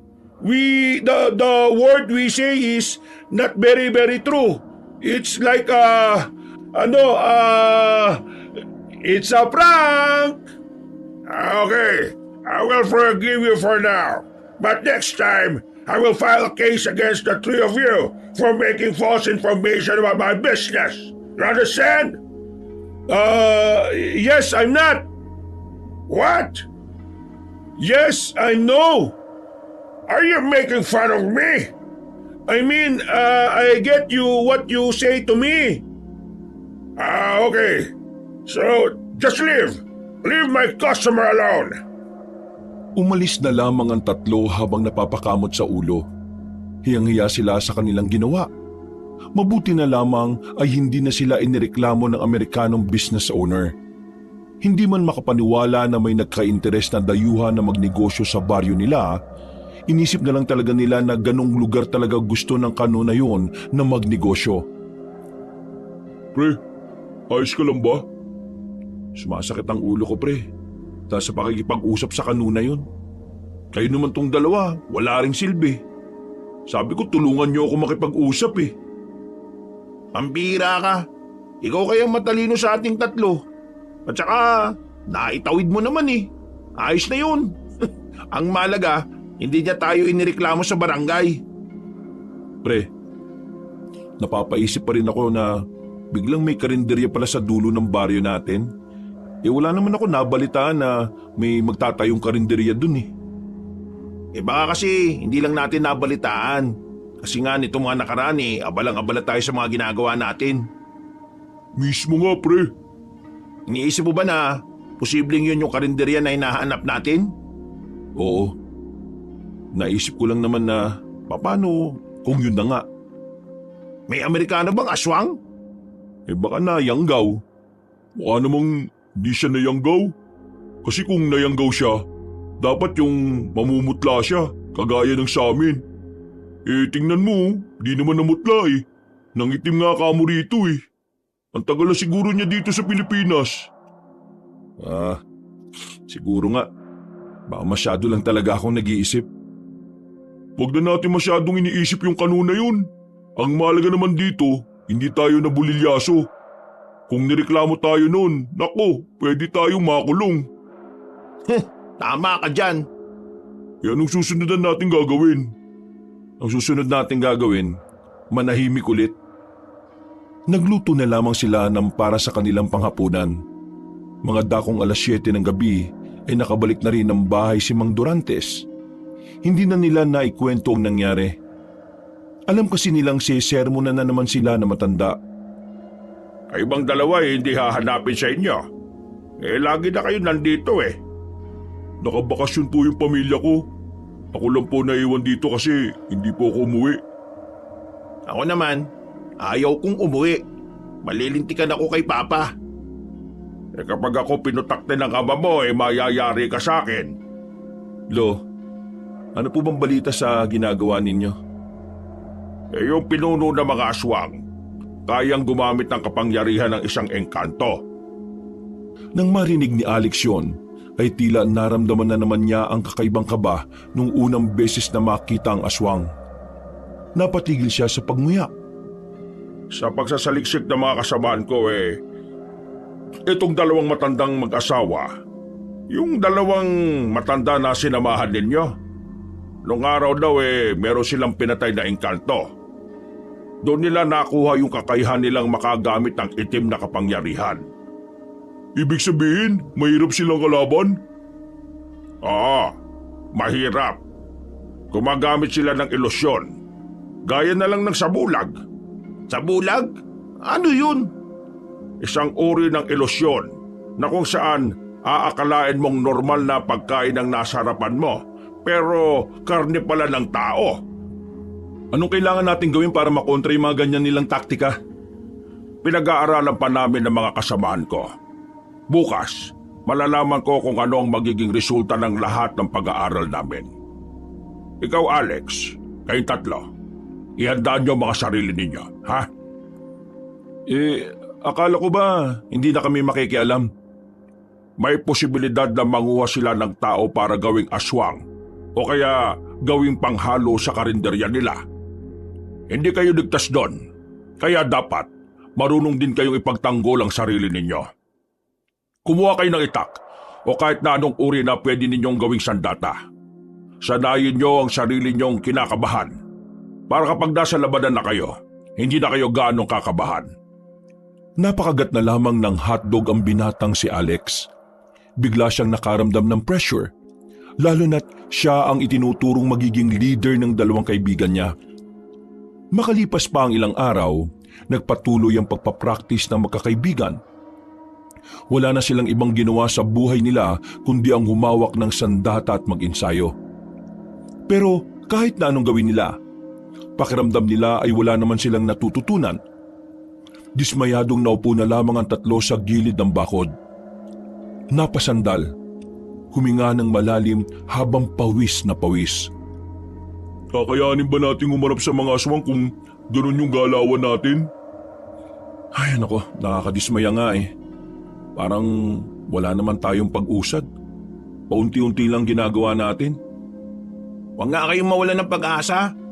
Kung ganyan tayo di sa mismong laban, wala rin tayo. Dapat ngayon pa lang, malakas na ang loob natin. Sa bagay, may tama ka naman, Joaquin. Kailangan natin maging positibo. Sa ngayon, kung ano man ang kaya nating gawin, pagbutihin pa natin. Uy, ano yun? Malamang sigaw, di ba? Ano pa ba? Sigaw lang ba yun? Baka may nangyayari na masama eh. Tumayo silang tatlo at tinanaw ang kabilang bahay na isang bahay lang din ng pagitan mula sa kinalalagyan nila. Nakita na lamang nila na may babae nang tumatakbo palabas ng bakuran. Kasunod nito ay isang lalaki na gumagapang. Hindi nagsayang ng sandali ang tatlong binata nang mapagtanto nilang aswang ang lalaking nakasunod. Kinuha nila ang kanilang mga sandata. Hinarang nila ang aswang at tumigil din naman ito. Mukhang talamak na talaga, pre. 5:00 pa lang ah. Bakit may aswang na kagad? Mag-iingat tayo. Tingin ko biktima ng yanggaw to. Sabi ng babae sa kanila, asawa daw nito ang lalaki. Bigla na lamang daw nagbago ang itsura at tinangka pa siyang kagatin. Kaya naman sa mga sandaling ito ay hindi inatrasan nila Alex ang lalaking aswang. Wala na silang pakialam kung asawa ito ng babae. Ang tanging nasa isip nila, puksain ang lahat ng maaaring makaagrabyado sa mga tao. Gumapang na mabilis ang aswang na yon patungo kay Alex. Pero mabuti na lang ay nakahanda ang binata. Agad din namang nakaresponde ang dalawa niyang kaibigan. Tinamaan nila ng taga ang aswang sa bandang batok at likod. Gumewang-gewang yon ng sandaling dumistansya. Ang ibang nakakita naman, nagtakbuhan. Nataranta at nagsisigawan nang makita ng aktwal ang aswang. Mga pre, tapusin na natin to! Nagmamadaling makalapit ang tatlo. Pinalibutan na nila yon. At dahil may sugat na nga rin ng aswang ay hindi na yon nakailag pa. Tinamaan ng aswang sa dibdib na naging dahilan para mamatay ito kaagad. Iyak ng iyak naman ang babaeng asawa. Pero laking pasalamat nito sa kanilang tatlo. Dahil kung hindi sila dumating ay baka nilapa na ang babae. Nalaman ng buong baryo ang nangyari. Kabado pa nga silang tatlo nung una kasi inisip nila na pumaslang sila ng kanilang kabaryo. Pero binasbasan ng kapitan ang kanilang ginawa. Pinuri sila ng mga tao at sa katunayan tinawag pa silang tagapagligtas. Kinagabihan, Gusto ko yung ginawa ninyo. Masaya akong natalo ninyo yung aswang. Ha! Approve kayo sa akin. akala nga namin kanina magagalit yung mga tao eh. Kasi kahit naman naging aswang yung lalaking yon, kabaryo pa rin natin siya. Wala namang mali sa ginawa ninyo. Inagapan nyo lang yung pwedeng gawin ng aswang na yon. Isa pa, dapat lang na mawala na rin ang lalaki yon dahil salot yon. Lulong sa droga yon tapos naging aswang pa. Sa ginawa namin kanina, pwede na ba kaming sumabak sa labanan, Mang Durantes? Pwede na. Pero wag pa rin maging kampante. Hindi pa natin alam kung anong kayang gawin ng mga makakalaban natin. Yung napas lang ninyo, produkto lang ng yanggaw yon. Ibig sabihin, hindi siya natural na aswang. At ang hindi natural na aswang ay may hina. Sandaling natahimik ang tatlo. Napalagok na lamang ng tubig si Alex. Naisip niya bigla kung gaano kadelikado na kalabanin ng mga pinuno ng aswang. Nakaramdam siya ng pagkabahala, pero may kung anong pagkasabik din ang nangibabaw sa kanya. Ang pagkapaslang kasi nila sa aswang ay parang mas lalong naging dahilan para ganahan silang lumaban. Kumain pa kayo. Ayan, ito. Maggulay kayo. Mas maganda ang gulay at prutas ganitong may hinaharap tayong problema. Sige, kumain pa kayo. Uminom ng maraming tubig, ha? Kalmado ang gabing yun para sa kanila. Wala ng aswang na nagparamdam. Nakatulog sila ng mapayapa. Pero kinaumagahan nang magising sila, isang masamang balita ang bumungad sa kanila. Lo, makakasama mo ba yung kausap mo kanina? Oo, may sinabi lang sila sa akin. Ano pong balita? Hindi malaman kung paano ko kontrahin yung itim na kapangyarihan ng dalawang matandang aswang eh. Sa sinabing yun ni Mang Durantes, nagdulot ito ng panibagong pag-aalala kay Alex. Ang lahat ng tapang at kumpiyansa na naipon niya sa pagpaslang na aswang, tila bumalik na naman sa wala. Problemado rin siya kakaisip kung papaano tatalunin ng dalawang matandang aswang. Kung alam lang talaga niya na ang dalawang matanda palang pinuno ng mga salot na nilalang, pinaslang na sana niya yun kaagad. Nakatambay ang tatlo sa bahay nila Hogan nung gabing yon. Dito na muna nila naisip na manatili dahil mas malapit ito sa barangay. Nang sa ganon, mas madali nilang masasagap ang balita kung sakaling may nagreklamong may aswang. Ano pre, may balita ba galing sa barangay? Wala pre, kalmado at payapa ang baryo natin ngayon.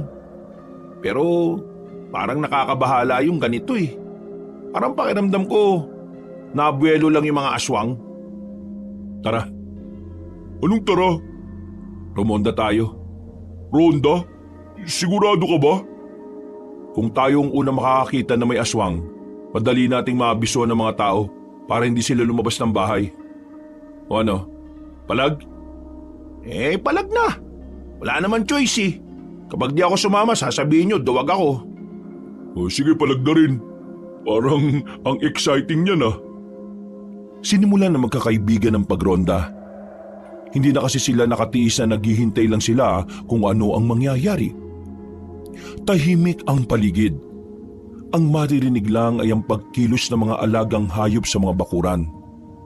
Sa kanilang paglalakad, hindi na nila namalaya na nakarating na pala sila sa dulo. Natanaw na nila ang karinderya ng matandang kano na si Mr. Taylor. Bukas lang ang karinderya, pero walang nagbabantay. Wala ring kumakaing tao. Parang nangyari nitong ganito ah. Anong sinasabi mo?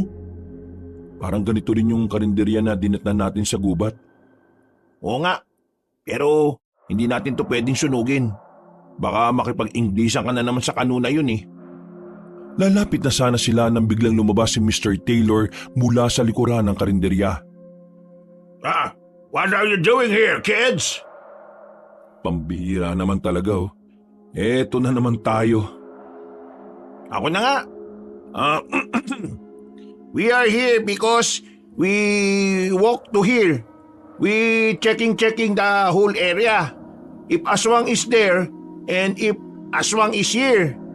If aswang is everywhere, we make paslang-paslang di aswang. Kasi aswang is bad. Bad to your health because they eat your meat. Oh, aswang again. Are you saying that? No. Ay, nako. Tanga ba to? Stay away from my carinderia. Get lost! Oo na, alis na kami rito. Kala naman talaga niya kakain kami dyan. Wala kang customer eh oh. What did you say? I say, we go out to your karinderya and never come back again. Paalis na sana sila nang biglang may napagtanto ang lalaking si Alex. Napalingon ulit siya sa karinderya. Pamilyar na pamilyar ang estilo at disenyo nito kung ikukumpara sa karinderya ng mga aswang na hinahanap nila. Nakita niya ring pasimpleng ngumiti ng nakakaloko matandang kano na kausap nila. Hey, you! What? You hide something? Something what? Hinugot ni Alex ang kanyang itak at saka sinubukang tagain ng matandang kano.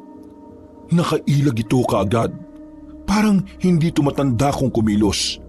Sa puntong ito pa lang, alam na agad ni Alex kung ano ang nililihim ni Mr. Taylor sa kanila. Pre, ano ginagawa mo? Mababarangay tayo sa ginagawa mo eh. Etong nasa harapan natin, hindi to totoong tao. Hindi to totoong kano. Nagpapanggap lang to. What are you talking about? Kung normal ka lang na tao, hindi ka makakailag sa hagupit ko, no? Pero nagawa mo yon nang walang kahirap-hirap. Sabi mo sa akin, paano mo nagawa yon? You're very predictable so I can manage to dodge your attack. So what's the big deal? Ngumiti rin ng nakakaloko si Alex. Sa puntong ito ay sigurado na siya sa kanyang hinala. Ang nasa harapan nila ay ang matandang lalaki na nakasama nila sa gubat. Inilaglag mo rin ang sarili mo eh. What? Sinasabi mo sa mga tao na hindi ka nakakaintindi ng Tagalog kaya napipilitan silang mag-Ingles. Pero ngayon, sinasagot mo ang tanong ko. Ibig sabihin, nagsinungaling ka lang sa mga tao. Pinatunayan mo lang na hindi ka dapat pagkatiwalaan. Itigil mo na yung pagpapanggap mo. Itong karinderyang ito ay ang parehong karinderya na pinagdala ni Helena sa dalawang kasama ko. Hindi ko alam kung paano nyo nagagawang ilipat-lipat ang karinderya eh. Wala akong alam sa kapangyarihang itim. Pero isa lang ang alam ko. Ikaw ang matandang sinamahan namin sa gubat. Muling hinagupit ni Alex ang matandang kano. Umilag yun at tumalon papunta sa bubungan ng karinderya. Madilim sa parting yon. Nang tapatan nila ng ilaw ang matandang yon ay bumalik na ang dating anyo nito. Ha! Pinahanga mo ako sa mahusay mong pag-aanalisa sa sitwasyon. Tunay ngang hindi ka basta-basta.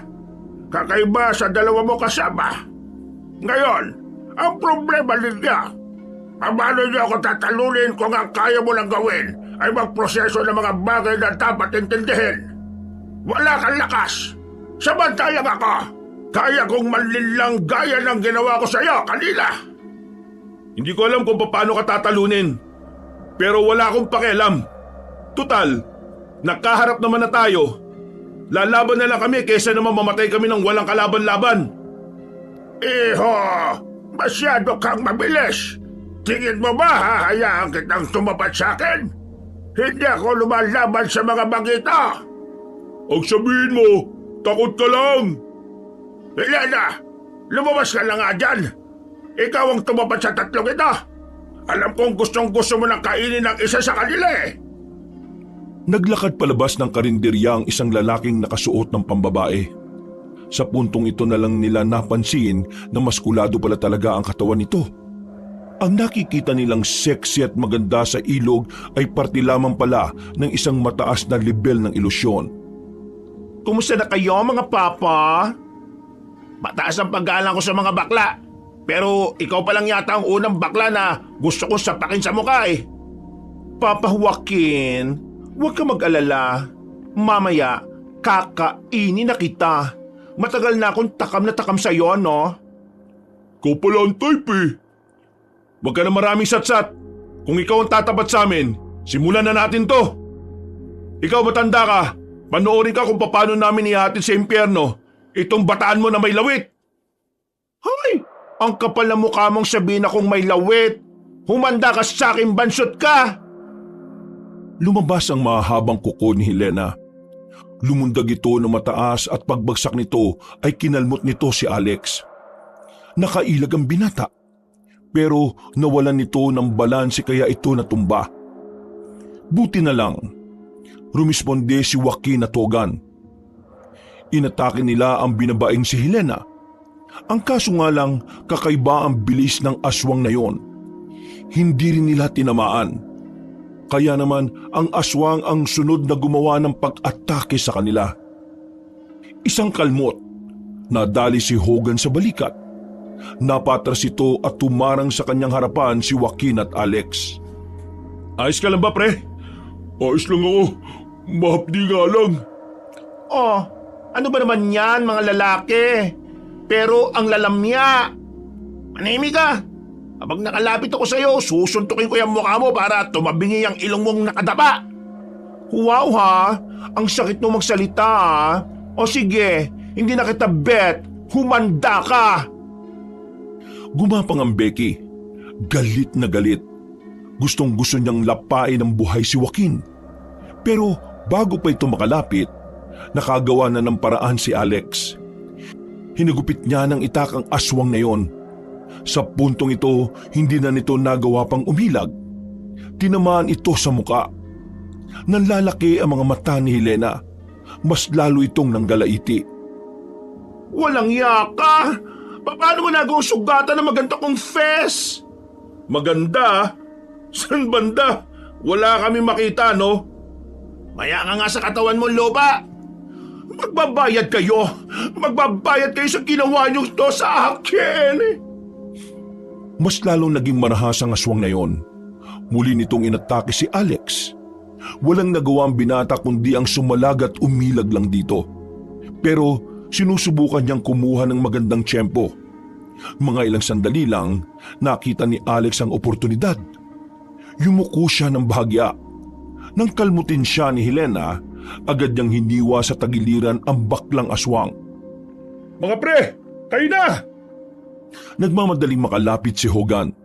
Kahit na meron na itong sugat ay hindi ito nagpatinag. Tinaga nito si Helena sa hita para mapabagal ito. Si Joaquin naman ay tinaga si Helena sa kanyang braso. Napatitig si Helena. Hingal na hingal at mababakas ang pagdaing nito dahil sa mga sugat na tinamo. Hindi ko kayo hahayaang manalo! Tama na, Helena! Pero Pinuno, hindi pa po kami tapos maglaban! Hindi ka ba nakakaintindi? Sinabi ko lang tama na! Kailangan mo ako sundin! Kaya ko ba naman lumaban? Hindi mo na kaya lumaban! Nararamdaman kong malapit ka na rin nalang mapatay! Kaya tumigil ka na! Pero... Malahimik ka! Nakakahiya ka! Hindi mo nagawang talunin ng 3 pangkaraniwang bata! Mga walang alam yan eh! Eh ikaw, matagal ka ng aswang! Pero natalo ko pa rin ang mga yan! Wala ka talaga silbi kahit na kailan! Magsasalita pa sana si Helena ng mga sandaling yon. Pero nagulat na lamang silang lahat nang biglang bumaba si Mampiting at sa kanilapitan ng binabaing aswang. Itinarak na matandang lalaki ang kamay nito sa dibdib ni Helena. Agad namang itong sumuka ng kulay itim. Dapat sa mga kagaya mong kahiyan eh, binubura na sa mundo. Dapat maging masaya ka, Helena. Dahil hindi ka nila napatay at dahil ako ang nakamatay sa iyo. Paghugot ni Mampiting ng kamay ay otomatikong bumagsak na sa lapag si Helena. Wala na yung buhay. Agad na umagos ang dugo sa lapag. Paano mo nagawang paslangin ang sarili mong kakampi? Walang puwang sa buhay ko ang mga mahihina at inutil. Pero kakampi mo pa rin siya. Marami na siyang nagawa para sa iyo ah. Tapos papatayin mo lang? Bakit ka ba concerned sa baklang ito? Magsyota ba kayo dalawa? Hindi ba dapat maging masaya na lang kayo dahil nabawasan na ang kalaban ninyo? Ay nako, ang mga tao nga naman. Nagagawa pa rin maawa sa mga nilalang na nagtatangka sa buhay nila. Yan ang kahinaan ninyong mga tao. Masyado kayong emosyonal. Tumalon pabalik sa bubungan ng karinderya ang matandang aswang. Saan ka pupunta? Bumaba ka dyan! Tapusin na natin ang laban na to! Tapusin! Sensya ka na, iya! Pero hindi ako nakaaksaya ng oras sa mga mahihila! Ang gusto kong kalaban ay ang mga albularyo! Lalong-lalo na ang lolo mo! Bigla na lamang silang nakaramdam ng matinding sakit ng ulo. Napangat sila at napahawak sa sentido. Nang mawala na ang sakit ng kanilang ulo ay agad na rin silang nakadilat. Pero wala na ang matandang aswang. Wala na rin ang karinderya na hinahanap nila. Hinamitan na naman tayo ng itim na kapangyarihan ng matandang siraulo na yun ah. Ayos lang yun. Hindi rin naman natin siya kakayanin eh. Tingin ko, kailangan na muna natin bumalik sa inyo, Alex. Humahapdi na tong sugat ko eh. O sige, linisin muna natin yung mga galos natin. Nagmamadali silang makalis sa lugar na yon. Pagdating nila sa bahay ay naroon din si Mang Durantes, katulad nila ay naglilinis din ng mga sugat. Ano nangyayari sa inyo? Napalaban nung kami, Lo. Nakaharap namin yung matandang babae. Pero yung bata-bata niya ang nakalaban namin. Hindi namin napatay yung kalaban namin. Ang matanda ang pumatay. Nakita niya kasing matalino na yung mga bata niya, kaya tinulungan na niya. Abay sira ulo yun Kakampi niya, pinatay niya. O sige, linisan niyo na yung sugat ninyo. Unahin niyo na yung kay Hogan. Mukhang malaki Marunong naman kayo, hindi ba? Oo, Lo. Marunong naman kami. Pero, Lo, anong gagawin namin sa inyo? Meron kaming nakainkwentro. Yung matandang babae. May mga kasama siyang mga aswang din. Napatay naman namin ang karamihan sa kanila. Buti na lang walang nadali sa bilang namin. Sigaw ng sigaw si Hogan. Noong mga sandaling yon, nililinis na ang kanyang sugat. Sa sobrang hapdi, nakatulog na ito. Samantalang sila Alex na natiling mulat ng mga oras na yon. Natulala na lamang ang binata. Napapailing na lamang siya. Inakala na magagawa nilang tapatan na isa sa pinagkakatiwalaan ng pinuno. Pero sa kabilang banda, nakakaramdam siya ng saya. Tumaas ang moral niya. Pakiramdam niya, kayang-kaya na niyang makasabay sa tunay na labanan. Kinabukasan, maaga silang nagising. Magaan ang pakiramdam ni Alex. Paglabas nila sa bakuran ay nagluto na si Mang Durantes. Parang wala lang nangyari. Normal lang ang mga kilos nila na walang kinakaharap na malaking problema. Gising na pala kayo. Akala ko hindi na kayo nakahinga Anong niluluto niyo, Lo? Puso ng aswang. Nagkatinginan ng tatlong binata. Pero bigla na lamang tumawa ang matandang lalaki, sabay na umupo sa gilid. Biro lang. Masyado kayong seryoso Puso ng saging to, ginataan. Masayang kumain ng apat nung umagang yon. Tila sinusulit na nila ang mga oras na hindi pa sumasapit ang dilim sa paligid. Dahil batid nilang kapag kumagat na ang dilim, magiging komplikado na ang lahat para sa kanila. Dakong 12:00 ng tanghali, isang nakakagimbal na balita ang bigla na lamang pumutok sa kanilang buong lugar. Mang Durantes, may nasagap akong balita. Isang masamang balita. Napatigil sa ginagawa si Mang Durantes. Habang si Alex naman ay napatayo. Kinakabahan din base sa reaksyon ng mukha ni Joaquin. May mga pinatay na naman yung mga aswang. Mukhang galit na galit sila. 5 ulo ng mga ngaso nakatusok sa dulo ng kawayan habang nakatirik yung kawayan sa gitna mismo ng palayan. Diyos ko po! Sa hindi malamang dahilan, naramdaman na lamang ni Alex na nagtindigan ng kanyang mga balahibo.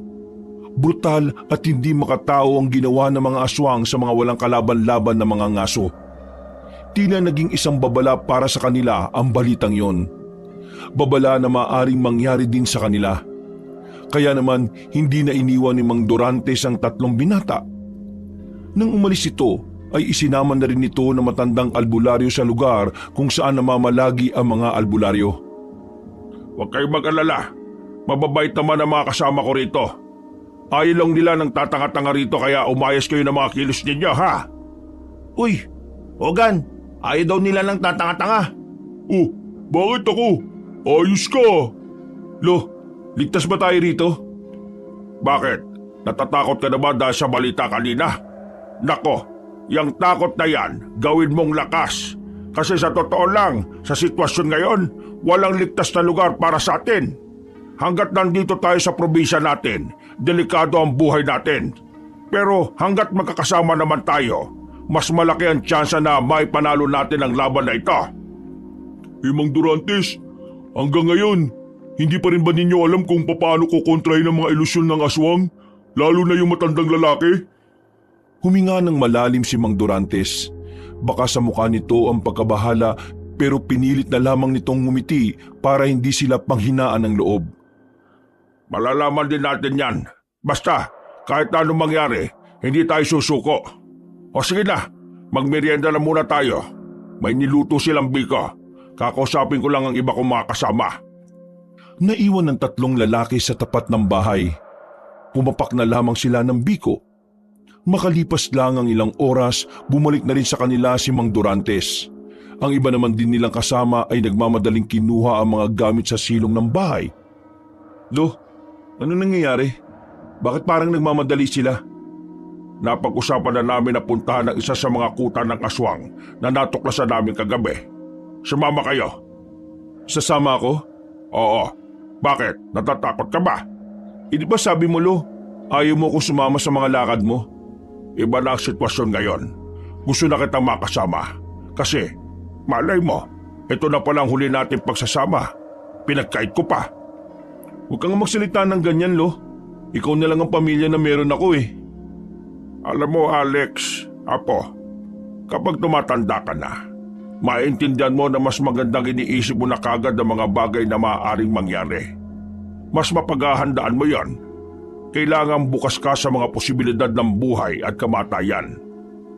Inihahanda mo dapat ang sarili mo sa mga bagay na sa tingin mo, hindi mo kakayanin. Hindi na nakapagsalita pa si Alex. Pero inamin niya sa kanyang sarili na nakaramdam siya ng lungkot sa ideyang mawawala sa kanya ang nag-iisang lolo. Maya-maya pa, naganda na rin sila sa kanilang pag-alis. Mga bandang 4:00 ng hapon, sinisimulan na rin nilang maglakad. Kargado na sila ng mga sandata. At habang naglalakad sila sa gilid ng bundok, meron silang mga nakita mga buto ng tao. Hinala nila na ang mga butong yun ay galing sa maywagang karinderya na kung saan-saan na lamang lumilitaw. Dahil doon, naging alerto na sila. Ramdam na nila ang presensya ng mga aswang. Hindi nga nagtagal, natanaw na nila ang isang bahay na yari sa kawayan pero merong pangalawang palapag. Lo, yan ang mga aswang? Oo, pero wala dyan yung matandang babae. Baka nasa loob. Sumenya si Mang Durantes sa mga kasamahan niya. Ang iba sa mga yon ay tumungo sa bandang kaliwa, habang sila naman ay nasa kanan. Kinailangan nilang gumapang ng ilang metro na lamang ang distansya nila sa mga yon. Aray ko, bisit ka. Huwag mong hawakan ng sugat ko. Bakit ka pa kasi sumama eh?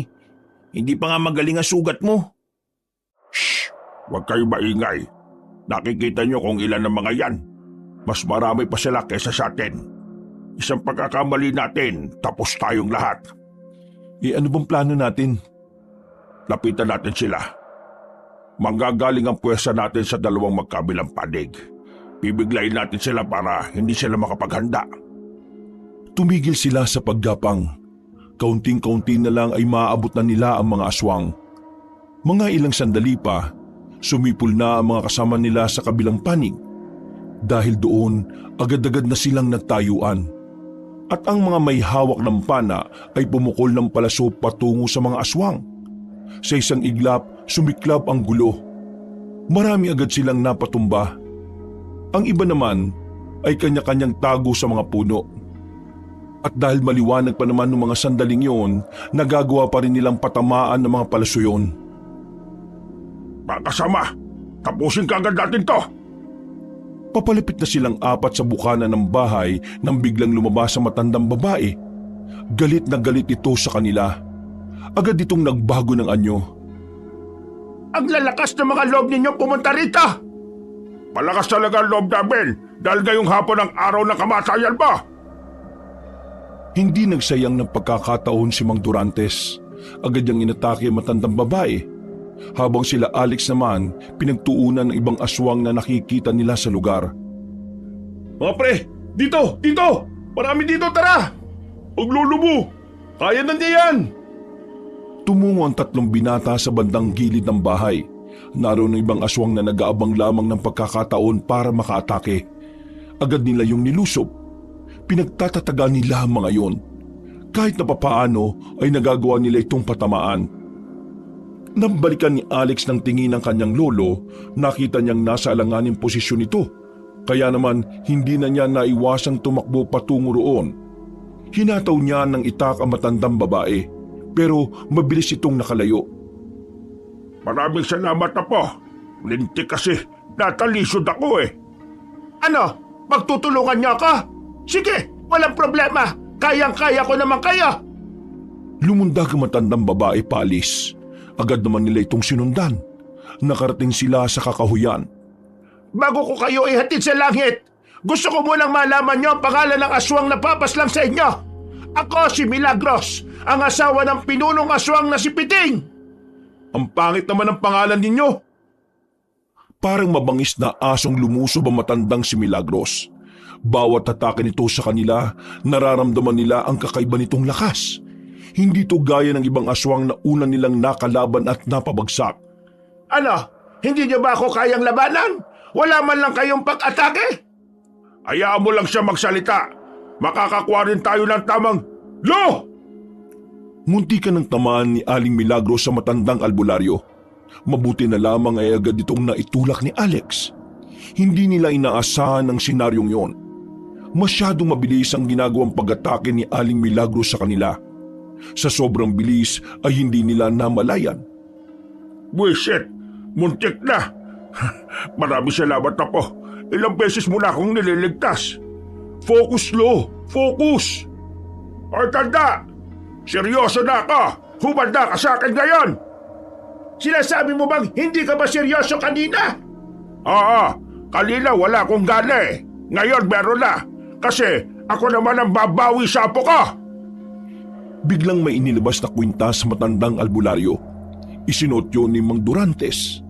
Maya-maya pa, maging si Aling Milagros ay nagulat sa kakaibang bilis ng matandang lalaki. Si Alex, napanganga na lang. Hindi niya inaasahan na merong tinatagong alas ang kanyang lolo. Tatapusin na kita, tanda! Mabilis na nakalapit si Mang Durantes sa matandang babae. Dahil sa kakaibang ligsi nito ay nahirapang makaiwas si Aling Milagros. Tinamaan ito ni Mang Durantes sa dibdib at sa hita. Napalhod na lamang ito sa harapan ng albularyo. Kahit napaslagin mo ako ngayon, hindi ka makakaligtas sa asawa ko. Tandaan mo yan!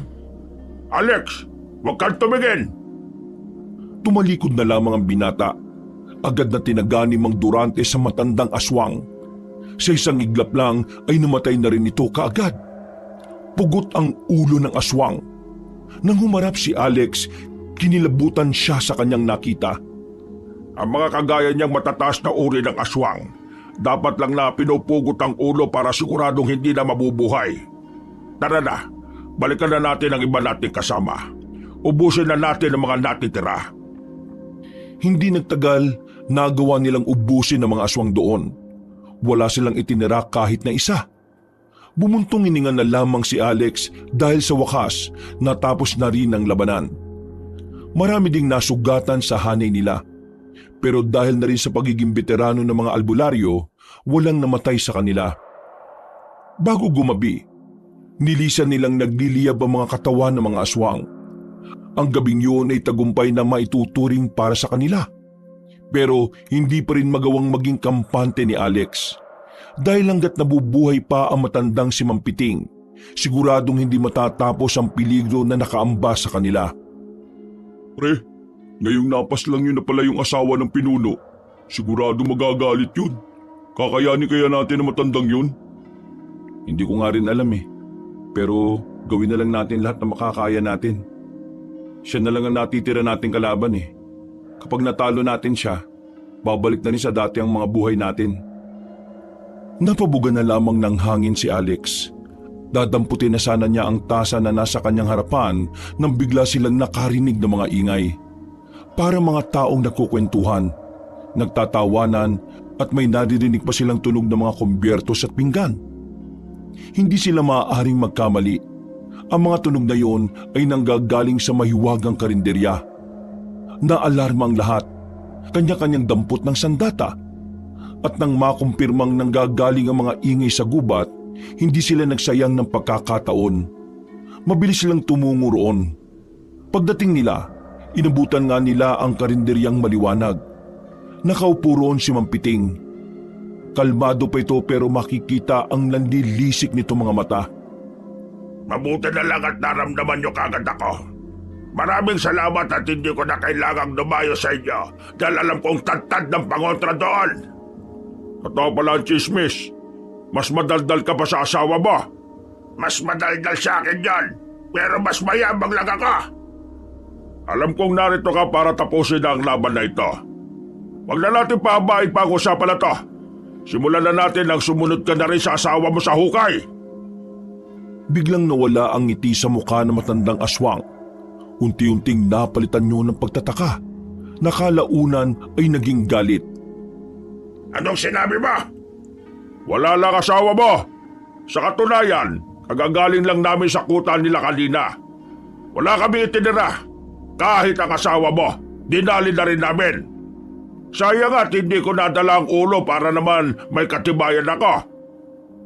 Nung mga sandaling yun, bigla na lamang nanggalaiti sa galit si Mampiting. Dumami ang makakapal na ugat sa mukha nito. Bahagyang naglakihan ang mga braso nito. Sa isang iglap, tila naging maskulado agad ang katawan ni Mampiting. At ang pinakamasaklap sa nangyari, walang kamalay-malay sila Alex na ginagamitan na pala sila ng itim na kapangyarihan. Sa paningin nila, umiikot ang paligid. Nahihilo sila. Hindi sila makagalaw na maayos. Anong nangyayari? Lumilindol ba, pre? May ikot tayo! Huwag kayo papalin lang. Ginagamitan niya lang tayo ng itim na kapangyarihan. Ilang sandali lang, naramdaman na lamang nilang nakalapit na sa kanila si Mampiting. Laking gulat nila nang biglang tumilapon si Mang Durantes. Nawala na ang pag-ikot ng paningin nila. Walang iya ka. Ano karapatan mong paslangin ang pinakamamahal kong asawa? Papatay kita! Tutulungan sana ni Alex ang kanyang lolo pero nang ihakbang niya ang mga paa niya, naramdaman niyang para siyang lumulubog sa isang kumunoy. Takot na takot si Alex. Para siyang mababaliw. Lalo na nang marinig niyang nagsisigaw na rin ng mga kasama niya. Ganon din si Hogan at Joaquin. Hindi to totoo! Ilusyon lang to! Pinilit niyang ikondisyon ng kanyang utak na palabas lang ang lahat ng kanilang nararanasan. Pero habang tumatagal, parang nagiging totoo. Nag-isip ng paraan si Alex. Kailangan niya makawala sa kakaibang taktika na iyon ni Mampiting. Kailangan ko makawala rito! Nung mga sandaling yon, hindi na niya hawak ang itak niya. Kaya ang una niyang naisip para mawala ang ilusyon na nararamdaman niya ay ang magising sa katotohanan. Mangyayari lamang yon kung makakaramdam siya ng sakit. Pinitik niya ang sariling itlog niya. Dahil sa kanyang ginawa ay halos mamilipit siya. Nakabalik siya sa katinuan. Lahat ng kasama niyang nakaiga na parang nalulunod ang mga yon kahit na wala namang tubig. Pagtingin naman ni Alex sa gilid, nakita niyang isasaksak na ni Mampiting ang itak kay Mang Durantes. Kinuha agad ni Alex ang nakalapag na itak sa gilid. Walang ano-ano ay pinukul niya yon patungo sa direksyon ng pinunong aswang. Hindi tumama ang talim nito, pero tumama naman ang hawak nito sa ulo ni Mampiting. Noong mga sandaling yon, nakuha ni Alex ang atensyon ng aswang. Kaya naman sinamantala na rin ni Alex na tumakbo. Dinamba niya si Mampiting. Dahil dito ay dalawa silang nawalan ng balanse. Pero pinilit ni Alex na makatayo kaagad. Nilapitan niya ang kanyang lolo. Sinugatan niya ang kamay nito para magising sa katotohanan. Lo! Gising, Lo! Hindi na naituloy ni Alex ang kanyang sinasabi nang sipain na siya ni Mampiting. Bumalanda siya kagad sa gilid. Namimilipit siya sa sakit. Mga kasama, kailangan nyo makaramdam ng sakit para magising kayo mula sa ilusyon na nararanasan nyo ngayon. Dali! Gumawa kayo ng paraan! Sinunod ng mga kasama nila ang sinabi ni Alex. Nakabalik sila sa dati. Pero kahit na pinagtutulungan nila ulit si Mampiting, wala pa rin silang binatbat. Bugbog sarado lang sila. Sugatan ng karamihan sa mga kasama nila at ang iba ay hindi na rin kayang bumangon. Papatay ko kayong lahat! Hoy! Nandito ako! Ako karapin mo kung ka! Biglang gumana na naman ang daladalang anting-anting ni Mang Dorantes. Mabilis itong tumakbo palapit sa pinunong aswang. Nagawa ni Mang Piting na salagi ng atake ng albularyo. Pero agad din namang nakabuelo ito. Sa sunod na atake ni Mang Dorantes, napuruan niya ito sa bandang tiyan. Dahilan para mapatigil nila ito. No! Ngayon na! Mabilis na lumapit si Mang Dorantes sa pinunong aswang. Sinubukan nitong umilag, pero hindi na ito nakalayo pa. Tinamaan ni Mang Dorantes ang aswang sa ulo. Buong akala nila ay mamamatay na ito, pero nagawa pa rin itong makatalon palayo. Akala niyo mapapaslang niyo ako ng galon-galon na lang? Nagkakamali kaya! Hindi ako magiging pinuno kung madali lang akong paslangin! Pumitik ng daliri sa hangin na matandang aswang, pero wala nang nangyayaring ilusyon. Nagtataka ito. Hindi makapaniwala na wala itong magamit na itim na kapangyarihan. Na! Ano nangyayari? Bakit? Nagdalita! Nagtataka ka ba? Hindi ka na makakagamit yan dahil kinuha ko na sa iyo ang gamit mo para maisagawa ang mga ilusyon mo! Pinakita ni Mang Dorantes ang parang medalyon na kulay itim. Nakuha niya yun sa mismong bewang ni Mang Piting nang hindi nito namamalayan. Malakas ka lang pala kapag may itim na kapangyarihan ka. Pero ang totoo, mahina ka naman pala. Mas mahirap ang kalabanin ng asawa mo kaysa sa iyo eh. Hogan! Joaquin! Bitiwan niyo na yan! Nagulat na lamang si Mang Piting nang may dalawang palason ang tumarak sa kanyang dibdib. At dahil doon, naramdaman ito ang kakaibang kirot.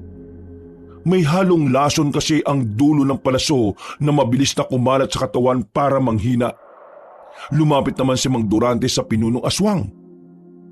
Hanggang dito na lang ang kasamaan mo. Mamamatay ka na! Agad na winasiwas ni Mang Dorantes ang itak sa ere. Pero nagulat sila nang masalag pa ito ng aswang. Hindi ako magpapatalo sa iyo! Mamatay ka na! Nagmamadaling makalapit si Alex sa matanda. Tinaga niya yon sa ulo. Hindi na rin nagsayang ng oras si Mang Dorantes. Itinarak na rin niya ang hawak-hawak na itak. Hinugot niya yun kagad na naging dahilan ng tuluyang pagbagsak ni Mang Piting. Paanong tinalo ko ng mga pagkaraniwang tao lang? Paano? Hindi kami pagkaraniwang tao. Dahil mas matatag pa sa punong nara ang determinasyon naming matalo ka. Magpaalam ka na sa mundong binalak mong guluhin. Dahil ngayon mo na lang masisilayan ang buwan. Hindi na nakapagsalita pa ang matandang aswang. Nalugutan ito ng hininga habang nakadilat. Nakahinga naman ng maluwag si Alex. Dahil sa wakas, natapos na rin ang kanilang problema. Kasabay ng pagkamatay ng mga aswang ay ang unti-unting paglaho ng misteryosong karinderya. Lumabas sa kanilang pag-aaral na ang karinderya na yon ay isa lang din talagang malakas at mataas na lebel na ilusyon. Pero ang mga taong nabiktima, mga taong ginawang panghalo sa mga putahing niluluto roon ay totoong kinatay at namatay.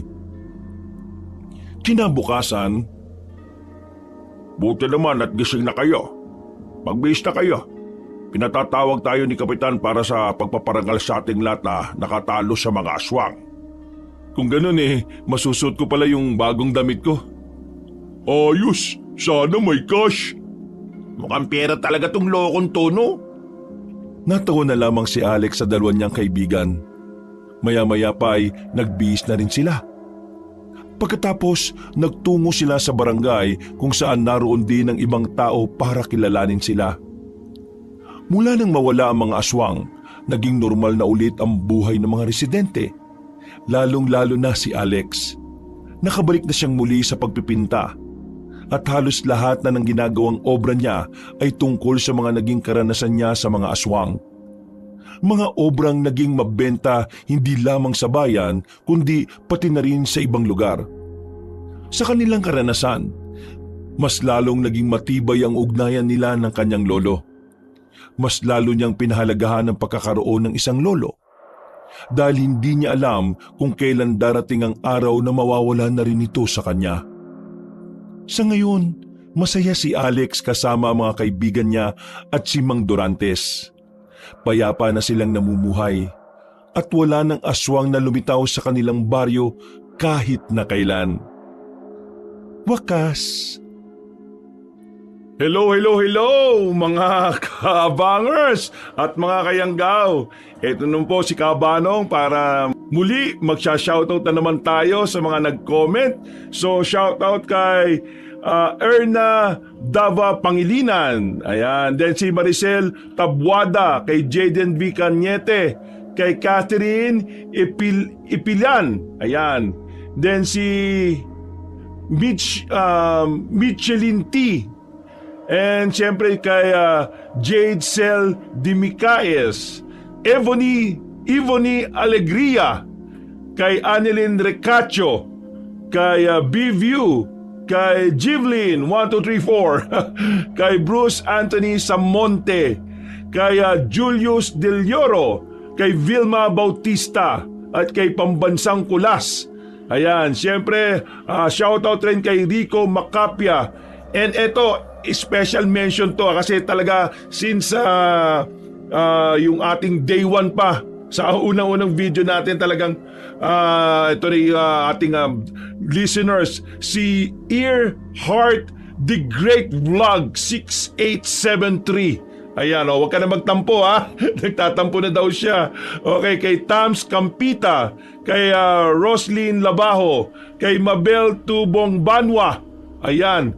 And ayun, pa-shoutout dahil kay Ezekiel Lerio. Yun, dapat mas maganda yung kino-comment yung name kasi dito sa mga pangalan nyo sa YouTube kakaiba.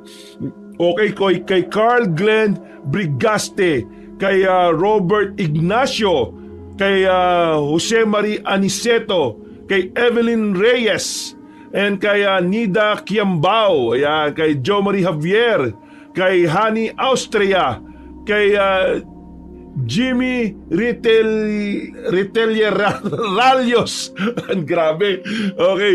And shoutout rin sa mga kasamahan doon sa kantin. Sino papasakit? Kay Jude Laika. Ayan. At si Tony. Ayan. Okay. And shoutout rin po kay Florence De Leon. Kay Asta Black Clover. Yan. Shoutout rin kay Wilfredo Osienio. Kay Febe Ranyada. Nako, grabe. Kay Japina, kay Carding Macalye, kay Vilma Bautista. Okay, so shoutout rin po ito kay Antonio Santillan. Okay, listening from Belgium. Ay grabe, buti pa nakarating ang boses ko sa Belgium. Kay Maite Robles, kay Ruela Monares, ay kay Florence De Leon, Jaden Cañete, kay Christine Naguera. Okay, and kay Desarcom, kay Silent Bro, ayan pa shoutout daw. Okay, shoutout po. And kay Arvin Vertusi, ayan, from Dubai naman to, UAE. Kay Yvonne Alegria from Laguna, kay Sharon Solero Masagka. Nako, Solero Masagka, tama ba? Okay, kay Jeremietang Nalbub, kay Jessica Official, ayan, kay Jenaline Alindahaw from Cebu. Hello po. And kay Leonida Mindanao. Shoutout rin po sa asawa daw niya na nasa OFW, si Jess Relatado, coming from Angelito Viola. Ayan.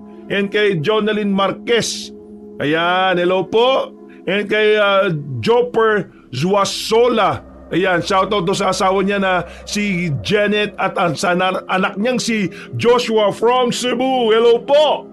Janeline Mape, yan. And of course, shoutout din kay Richelyn Malangka and kay Marias Myth. Hello po sa inyong lahat. Kay Sunny Daniva from Antipolo City. Shoutout po sa Daniva family. So, and syempre kay Nili Fight, ayan. Request daw pa shoutout po sa mga taga Payatas, Quezon City. Hello po. So, ayan po, maganda daw yung kwento ko, sabi ni Franz Key. Yan, mga nayanggaw na rin natin siya.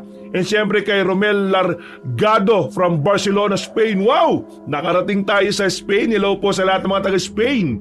And kay Caster Troyacaso, early, ayan, new upload daw. At syempre kay Sharilia Valle, shoutout po. Okay, so again, sa mga susunod po na mga shoutout po natin, no? Don't forget na mauna po tayo na mag-comment. Mas maganda po makapag-comment kagad para mas sila po yung una nating ma-shoutout, no? So wag po kayo mawawalan ng pag-asa. Okay, masa-shoutout po rin po kayo. So random lang po kung ano po yung mabilisan nating makita, no? Yun po yung isa-shoutout natin. At mas maganda, pagka nag-comment po tayo, i-comment nyo na rin po yung pangalan po ninyo, ha?